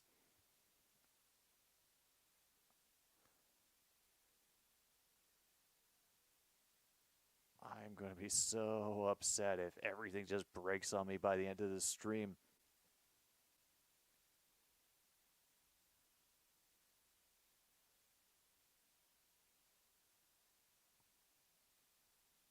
Oh, man. Meanwhile, Philpott has broken deep into the Edmonton territory.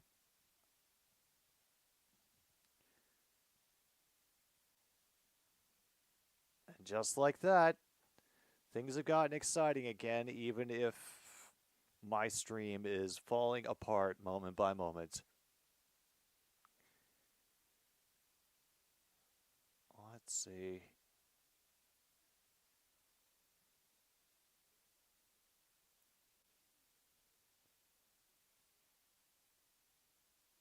Is that loading anything? No. Oh, hell.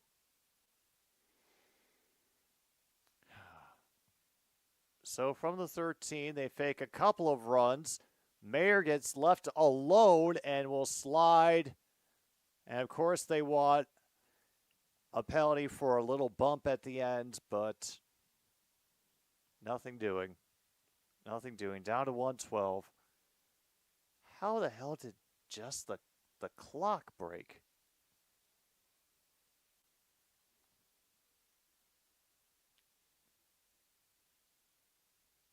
It is still at 150. Well, that's something I'll have to figure out. Hopefully during the pause for the cause, which is only 45 seconds away by the game clock that's currently on the screen. Bagleton sitting alone, and then all the reach by Hill. I think you're going to call him over for that. And yeah, finally, Kylan Hill gets the touchdown for the Stampeders to get them into this game.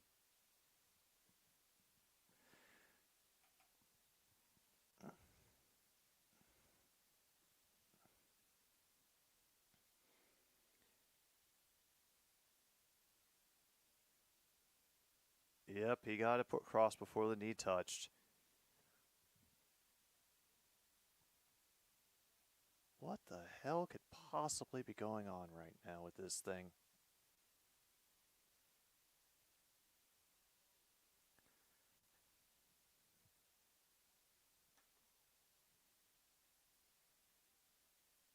Even resetting it is doing no good. Oh, folks, I am in trouble, especially for tonight with such a timer-heavy stream. Oh, crap. Well, at least the Stampeders and their fans are happy. Myself,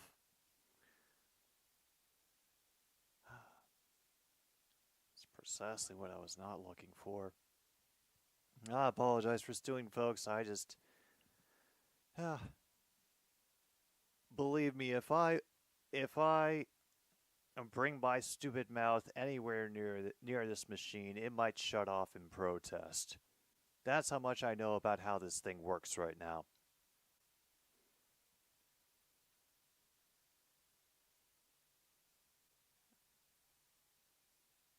Oh no.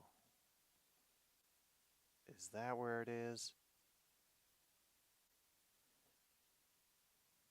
Oh, we gotta go digging all the way over here underneath everything else I've done today.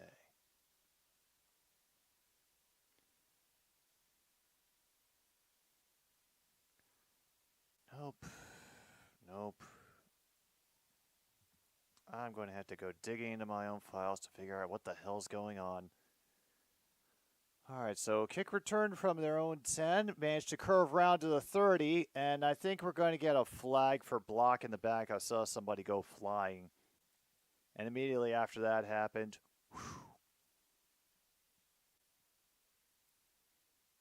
Yep. Holding on Edmonton, so they'll have to bring that back 10 yards. Alright. Uncle... And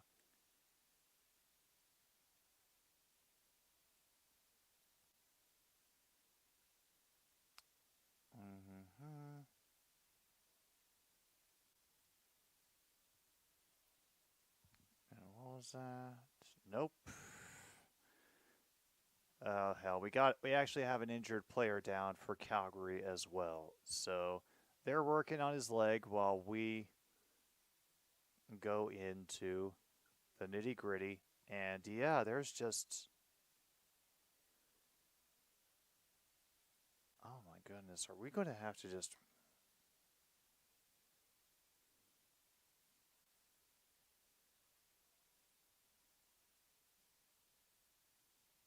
Okay, well that's going through, but it's not showing up. Okay. Oh, I'm going to have a headache for the entirety of the fourth quarter. I can already feel it.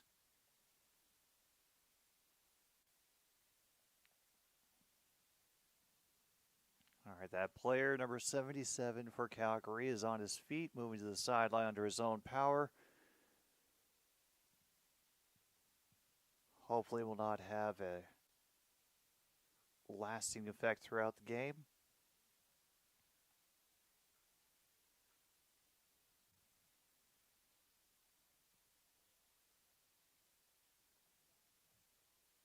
But at the very least, we can have a song ready for when we go to break.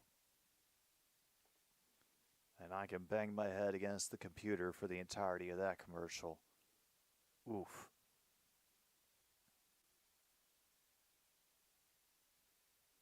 Yeah, that'll be our final play. It'll be a run for about 3 on the interior. And we get some trading of hands at the end of the third quarter. So Edmonton hasn't blown their stack yet, but we still have 15 minutes of football to go. So Edmonton leads 20 to 13 now. Can Calgary get the comeback? We will find out, ideally, and maybe even with a timer to show for it here on Another Stupid Sports Show very soon.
So screwed for the next stream. I've been unable to get this thing working, and apparently this just doesn't believe that I have anything set up for time anymore. Technically we're on the fourth quarter. Technically we're down to 4:10 to go. It's 3rd and 5 now for Edmonton. They're going to have to punt it away. They are too far away to get any kind of Rouge action going, so we don't have to worry about that for the moment. They're just going to have to try to corner Logan against the sidelines. I'll get shoved out near the 50 or midfield. All right. Let's try reading from a file.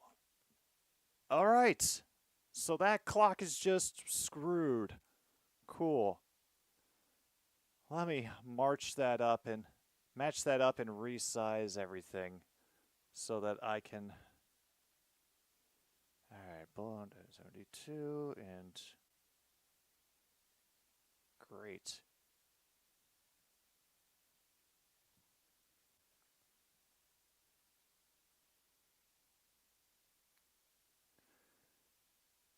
All right. Good enough. And finally, Michelle gets his first catch of the game for the Stampeders.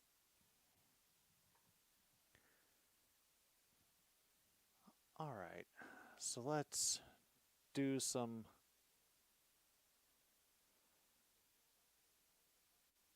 live corrections.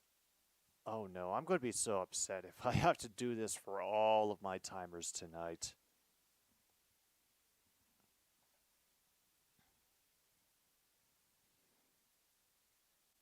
Well, Mayer will throw on the run and allow 80 to get tied up for just a little while. Backup is able to come in and stop the play. We're about 2 minutes behind. But screw it, I'm just glad to have working time again.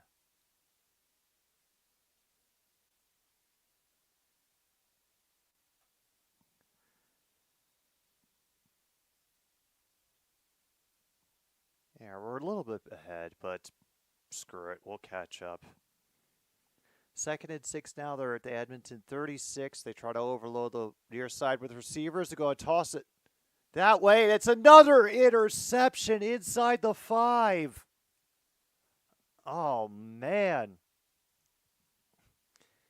Pick number 2 for Mayer, essentially lofting it into a no man's land and having his receivers go chase it.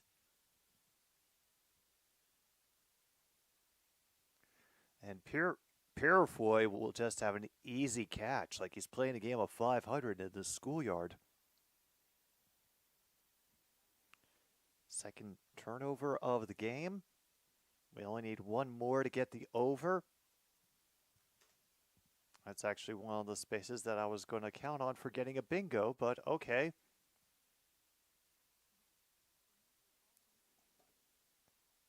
I guess that's a cool option as well. Oh yeah, I thought I had marked off interception already, but no, I apparently did not. That is my bad. I knew, even though we'd had one earlier and everything.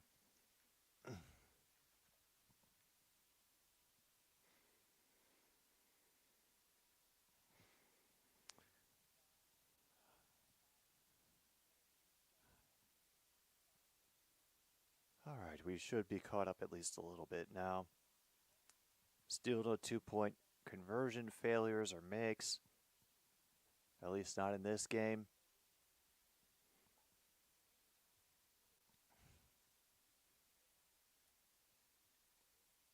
Why can't it be just one stream? One stream that goes off without 14 things going wrong, even when I don't change anything. Oh boy. All right. At least we got a good playlist of music to listen to tonight. And that is including the requests, in case you're wondering.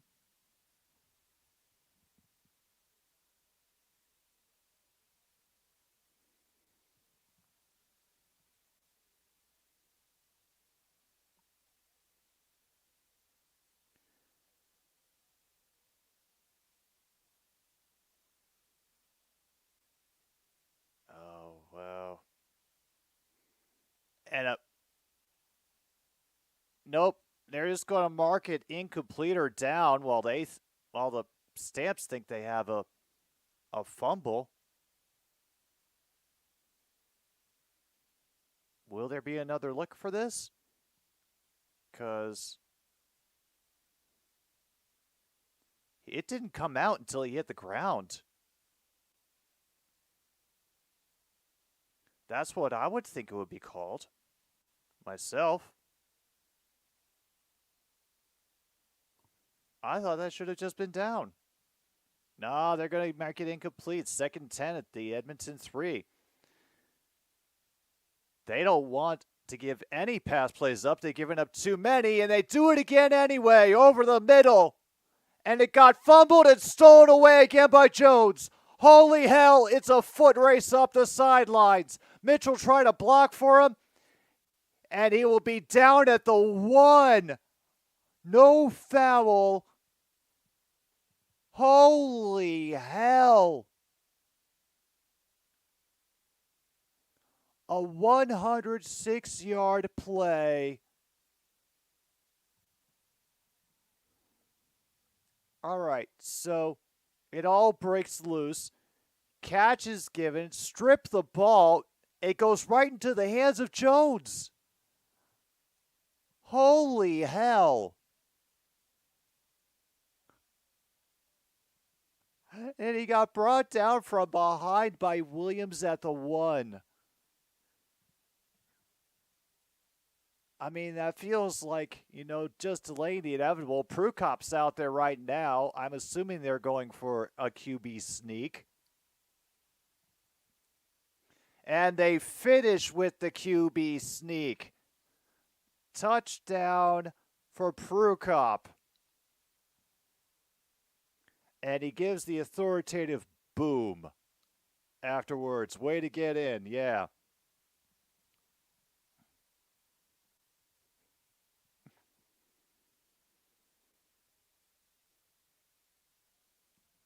You know what?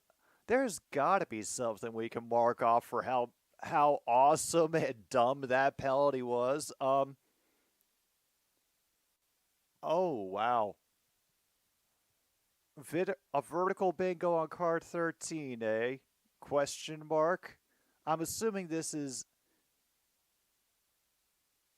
me judging whether you think something should have happened. Holy...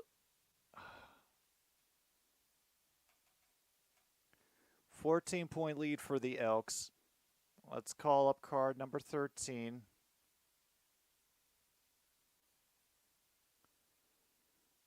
He's not supposed to say that on TV. QB sneak, wide open QB fail, QB rushing touchdown.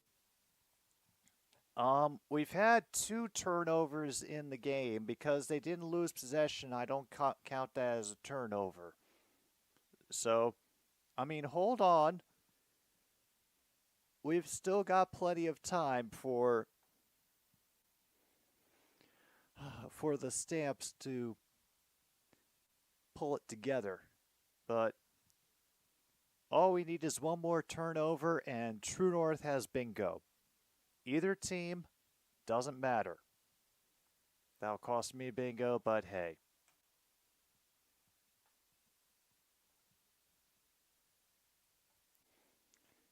Yeah, we definitely cannot check off the announcers or drunk/bored. There's been too much, far too much happening tonight. 3 rouges, a 106-yard play with a fumble and recovery by the Elks. 57-yard field goal by Paredes. Damn. Yeah, I think it's worth asking his opinion.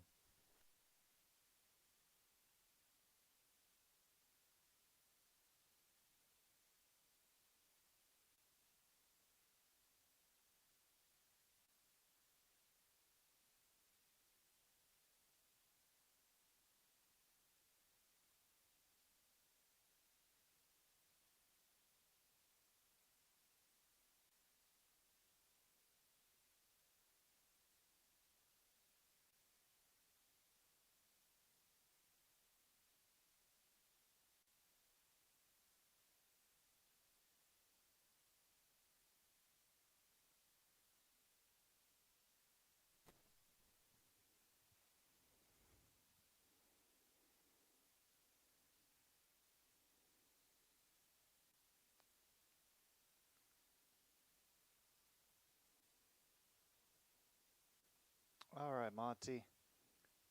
How are you feeling about the football action today? Yeah? That good? Yeah, I know.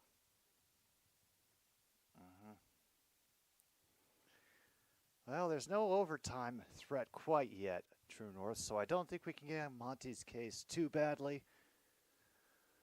We are under 10 minutes to go in the 4th. Calgary down by 2 scores.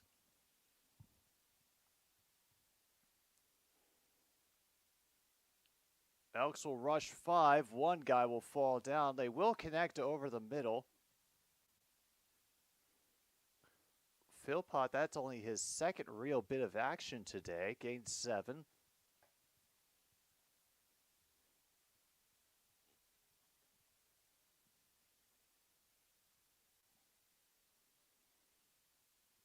No, he had the time. He had the time. Besides, one of the rushers ended up falling down, so he had a bit of a cushion.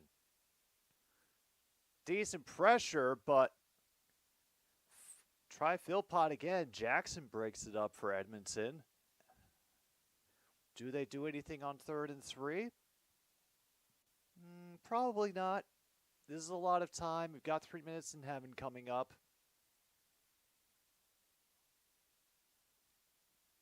Oh, they are.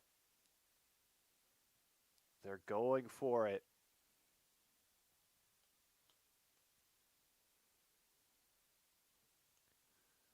From their own 38, this is a bold play.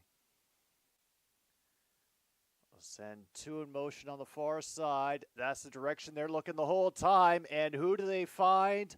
Reggie Bagleton. And they move the chains with Packers Hall of Famer, Reggie Bagleton.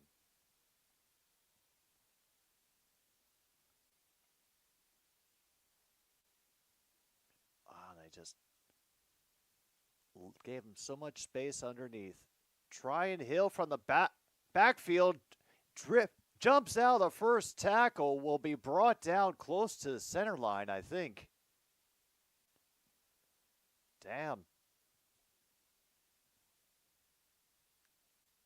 Kylan Hill out of the backfield.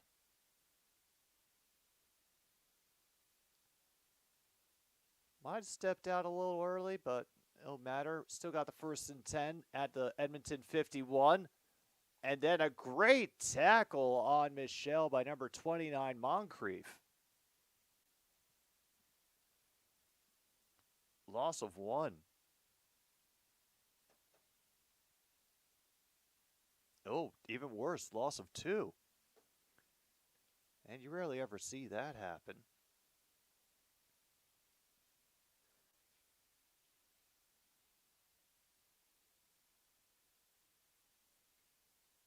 Down to 7:35. Here in the 4th, 2 in motion on the near side. Over the middle he looks. And he's able to get it in. Of course, it's Bagleton again.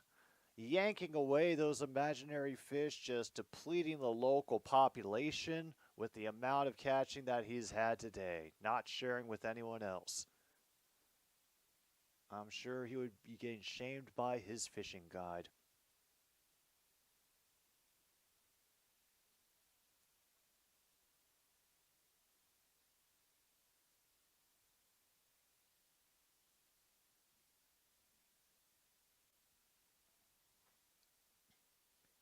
Six catches, 108 yards. Could have been yours, Green Bay. All right, Mayer waits. He'll dump it off underneath again. Logan will get about 7 yards. There is a flag somewhere.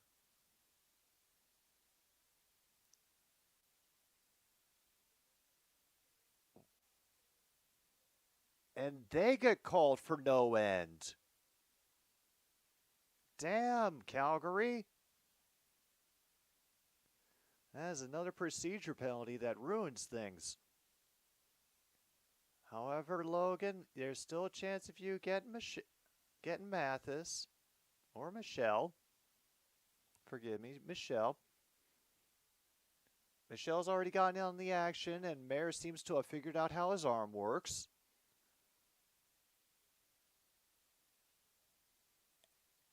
And batted up in the air and picked off again by Bynum.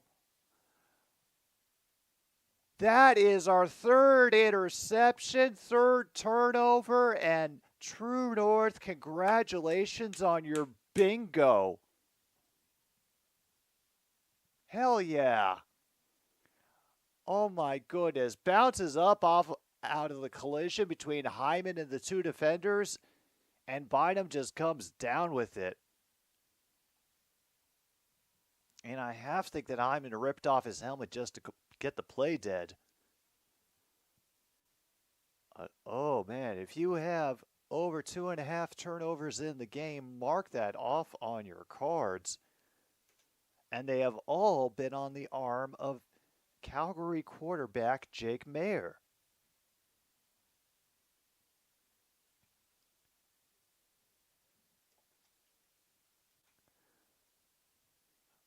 All right, so before we get any deeper into what? 400 yards of passing for McLeod Bethel Thompson. Man, I was way off for everything today. We're still well underneath on both of the rushing yards squares, so I would feel pretty comfortable about that. Unless Javon Leake rips off a huge open field run on the next series, but I would hope Calgary would be prepared for that. I would hope.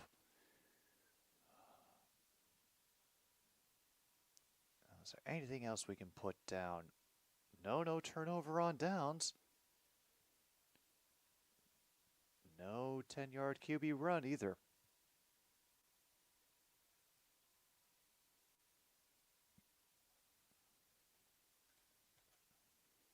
And they haven't put any cameras on former players watching the game for this broadcast. And if they did, I absolutely missed it. Oh yeah, it was the Three Rouges really that sunk Calgary right from the beginning of this game, True North. It is a very hard, difficult psychic wound to come back from. They'll overload with receivers on the far side of the line.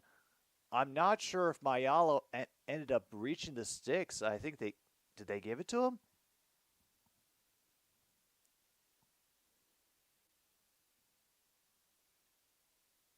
I think they did. Out of bounds, so, stop the clock. But, oh, 2nd and inches.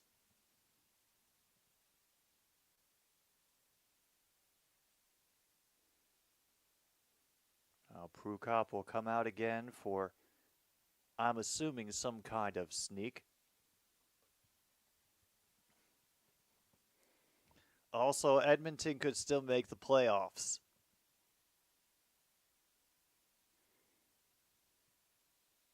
And Prukop will easily get the first.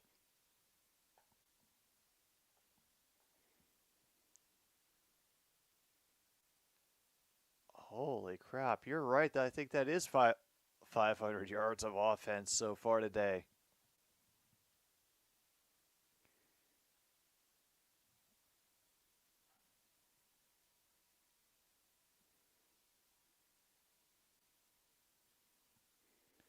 $503. 309 for the Stampeders. They haven't been shabby, but Edmonton has absolutely lit it up. 410 passing yards from McLeod Bethel Thompson.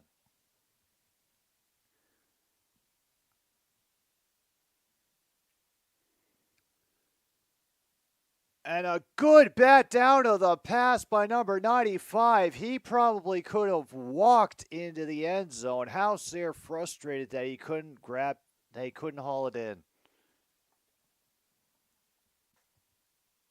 Wow. They were looking for a screen pass on the far side of the field.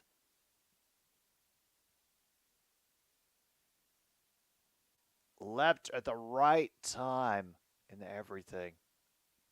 That close.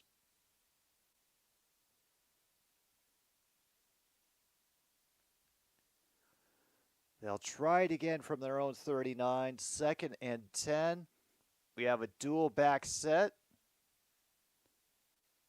They'll both leave the backfield, go underneath, and Leak will quickly be tackled.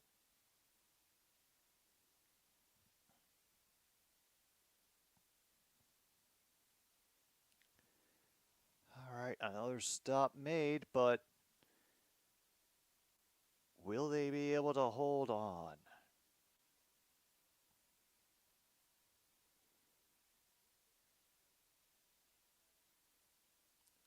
Logan back for the return. Edmonton lining up for what I'm assuming is not a fake. Everybody approaches for the Stampeders special teams.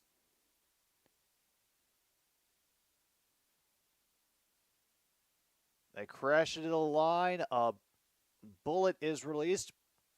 Back to the 6. Logan will make a turn at the 15. Gets past one defender. Might have a clear path. Has the punter to beat. Now we have second person coming in from underneath. That is Prukop. And he will not catch him.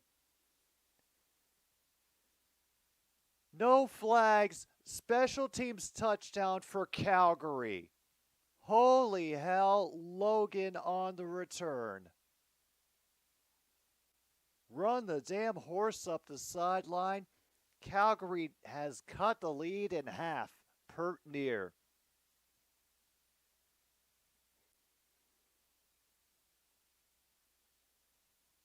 Yeah, also turnover wasted.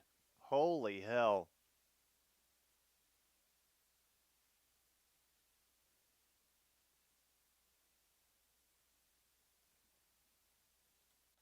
Damn.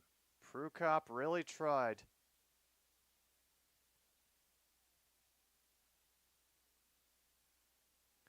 Cassandra Rago from Edmonton, Alberta has won an air fryer with that special teams touchdown. And also there's an injured player on the field, so we're going to have to wait for just a little bit to get this extra point squared away.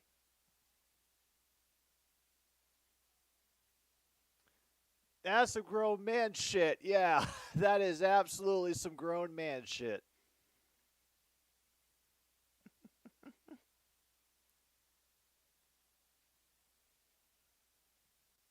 Yeah, best way to put it. Grown man shit. And I closed the bingo list.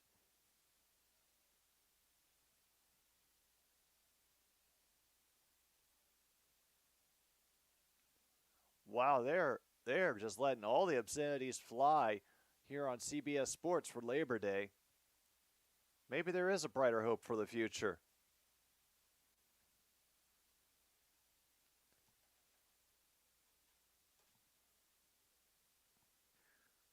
Logan on the return. Whew.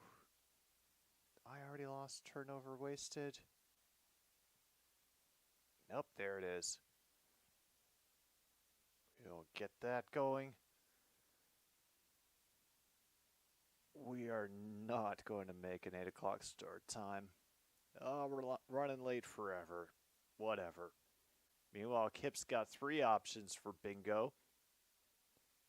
Did I get anything closer to my bingo?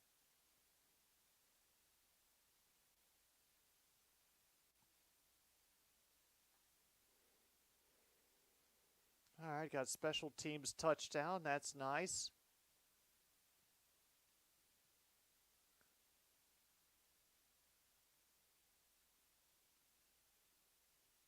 Nobody's challenging the penalties. There's turnover wasted.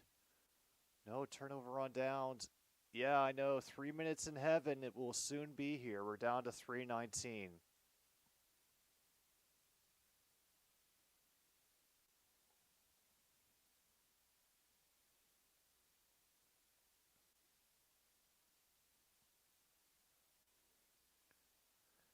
This one will be a little shallower, brought it to 17.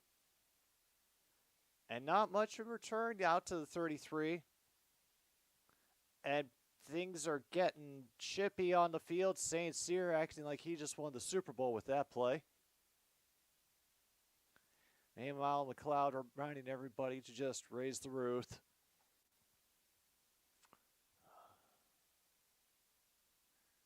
Seattle and Oakland, meanwhile, are now tied up at 4. Mets trying to continue their comeback. Cubs just having fun right now. They're leading 3-0. Yankees over the Rangers 2-0 in the middle of the 3rd. And Leak will get the carry on first down. He will get to the 5. but we are now within 3 minutes of heaven. That's right. Once again, clock will stop after every play, no matter the result. And it is nice to have a working timer again.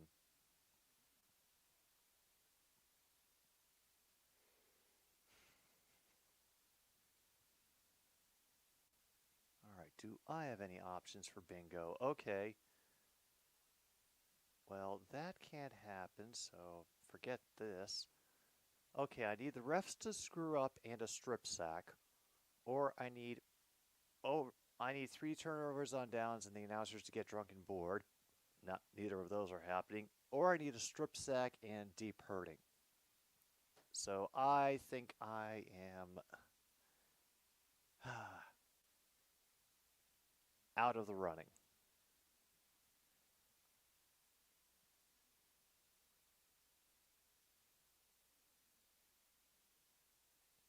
Bit of a shame, but maybe we can bring somebody else over the finish line. Maybe Michelle can get a touchdown through the air for the Stamps in this last 3 minutes of the game. Haven't gotten to objectionable conduct yet. Well, with all the chippiness and swatting at each other they've been doing through the entire contest, I suppose the referees have been breaking it up before things really got awful.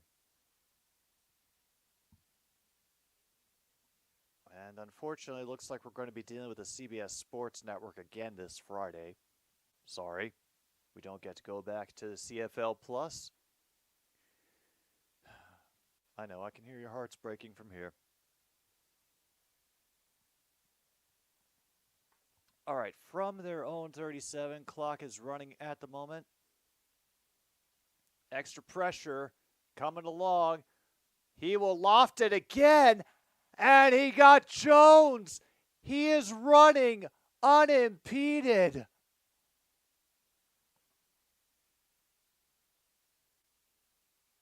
Oh my goodness.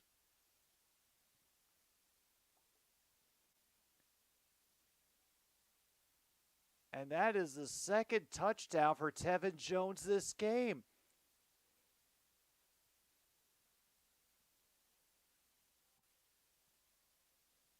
Oh my goodness. They both go for the ball. It goes through away from the defender, and then Jones just runs and waves bye-bye. Flashes the peace sign. Penalty is declined.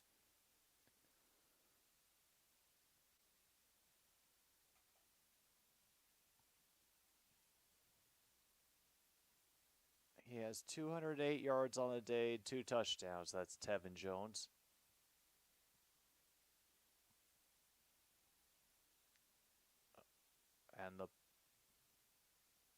And the point after is good, and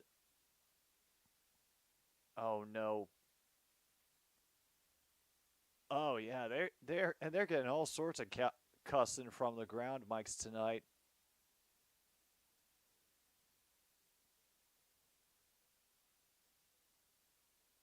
Oh damn, Dozier going up for it and missing it. Damn shame.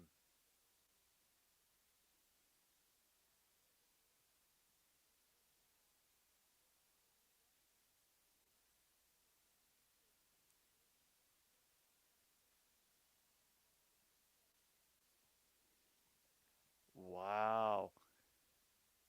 And Edmonton screws around after the extra point, and they get a 15-yard penalty on the kickoff. Meanwhile, Dustin Hefner got his 50,000 more rewards points. That's great. CS, I don't know if we've quite reached funeral yet, but there is also a bug that is stuck to the CBS Sports camera while McLeod Bethel Thompson is on. So maybe that's a sign that we're in a funeral when the insects are refusing to get off the camera lenses. Yeah, no, they're back on McLeod. Sans bug. I mean, if Logan goes and gets himself another special teams touchdown, maybe Calgary decides to get bold.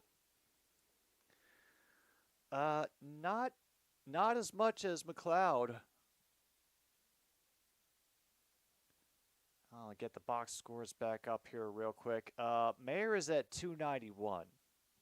21 completions, 33 attempts. He's also had 3 picks. So he'll absolutely hurdles a dude as he's returning the kick and decides to get mouthy with the bench as he's leaving. When will they learn? When will they learn? Oh, yeah, McLeod, Bethel Thompson, 25-36, 486 yards, and 3 TDs. So very disparate stories being told today.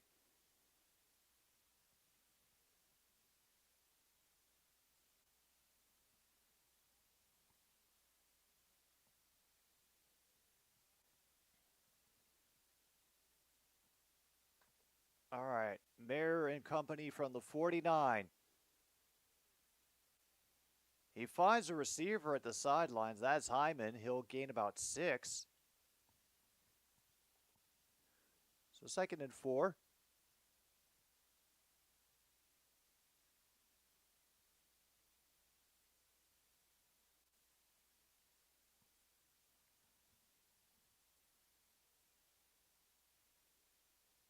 And Mayer has to wait. And here comes the sack. Oh, man. Oakman will be credited with the sack, and I think that this could... Oh, are they going to be daring? Are they going to go for it on 3rd down? Oh, they are. I mean, they have no choice. They have no choice. 113, Mayer has to be flushed out of the pocket. He has to rip it now, and that is pick number 4. Purifoy has his 2nd of the day. And now, 4th turnover of the day, 4th interception for Jake Mayer. Ow.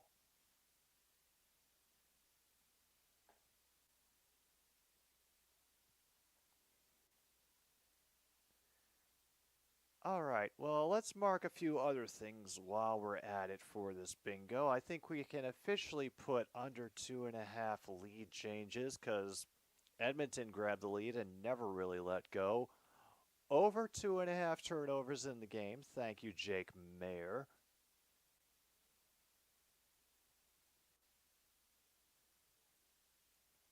Yeah, both these teams ended up getting mediocre rushing totals today, so let's just mark both of those off.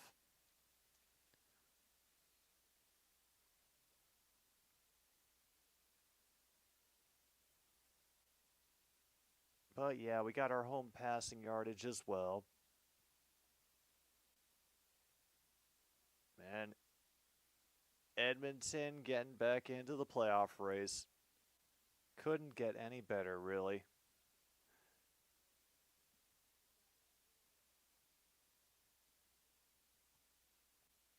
Other than that, not too much else to report here at the end. It's just a matter of Edmonton drawing the clock out. Brown will get stood up with 1:21 to go. It looks like we'll be grinding out the last few minutes, and hopefully all my stuff will still work when I switch scenes and have to get to the scenes that I'm actually using. No kidding, you didn't get bingo? You were card number 20, right? Oh, Calgary's going to take their final timeout.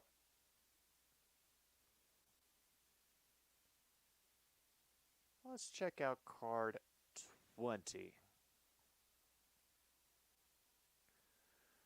All right, we've had a wide open receiver drop, penalty declined, fixed CFL plus, breaking news, turnover wasted.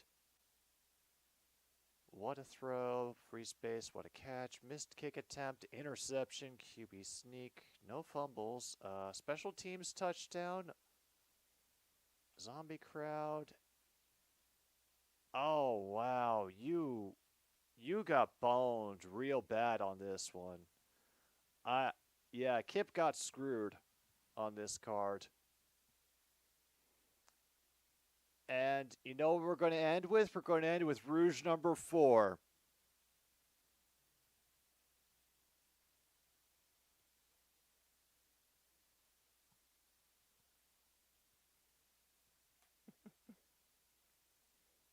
Yeah, missing strip sack. Announcers are drunk. Yeah. Announcers have been doing everything great today for this game. It actually redeems a lot of the awful announcing that we've been listening to over the past month. They're still cheering for him here at McMahon Stadium.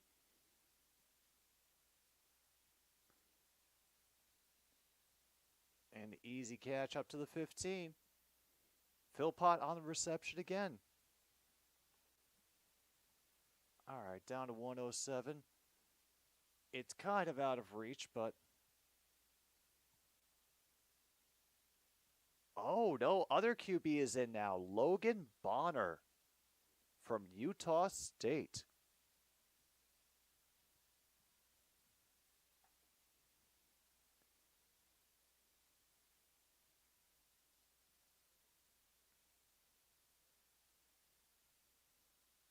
All right.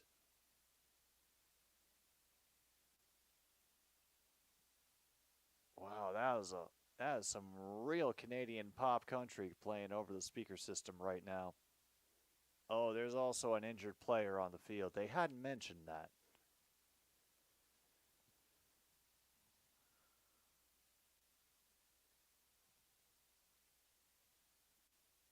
Yeah, somebody pour me a drink indeed, singer. Pour me a drink.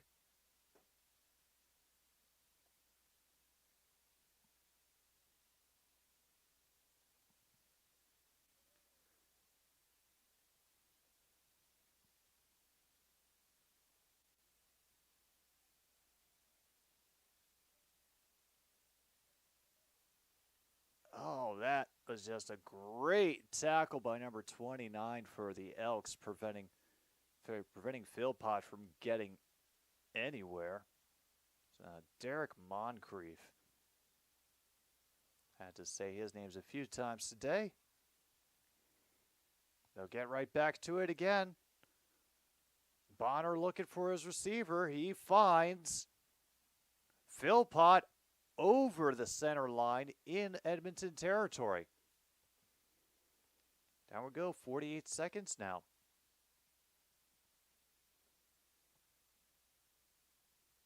Oh, are we actually going to go for a touchdown at a 2-point conversion?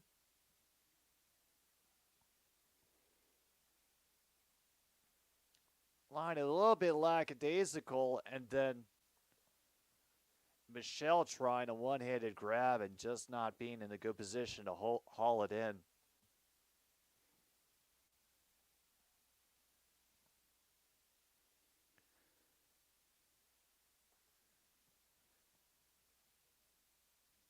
Well, 2nd and 10 right now. They're going to be forced to pass on this down. There is a very good chance of them getting a strip sack.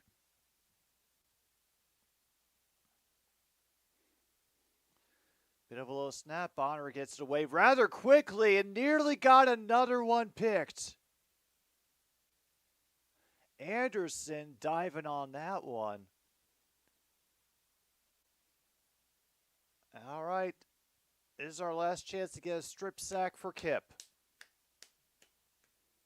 This is what we want right now. Come on, Edmonton. We know you can do it.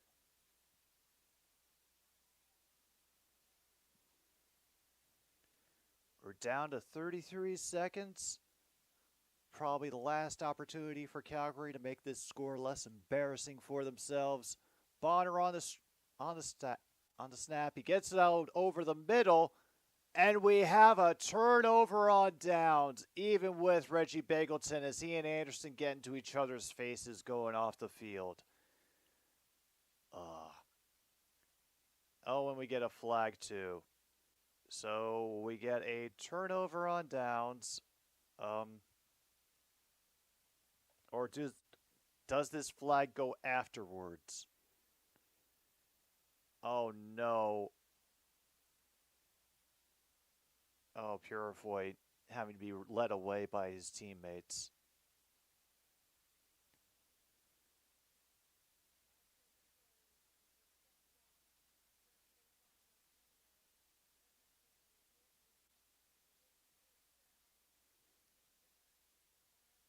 So turnover on down still happens. It is 10 yards for the penalty, and I think he might be out of luck. This looks like this could be short plays and victory formations for the next few seconds. Because once again, stop every time.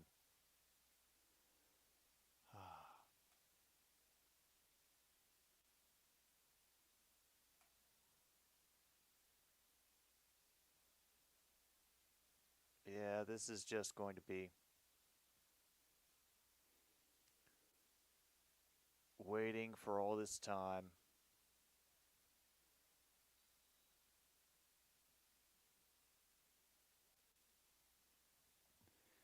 Dang. And we can't even get board announcers, too. And they threw the Gatorade on the coach anyway. Yeah, that's going to do it. We have finished the game. It is a victory in the Labor Day Classic for Edmonton over Calgary, 35-20. And holy shit, my score has stopped working as well. I cannot believe it. Everything has just been shutting down as it went.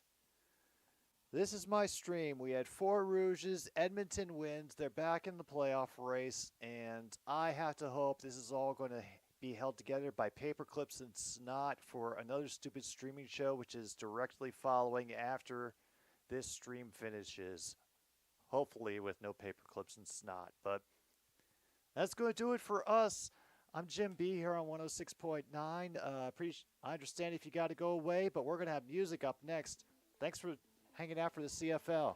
And good night, Milwaukee, wherever you are.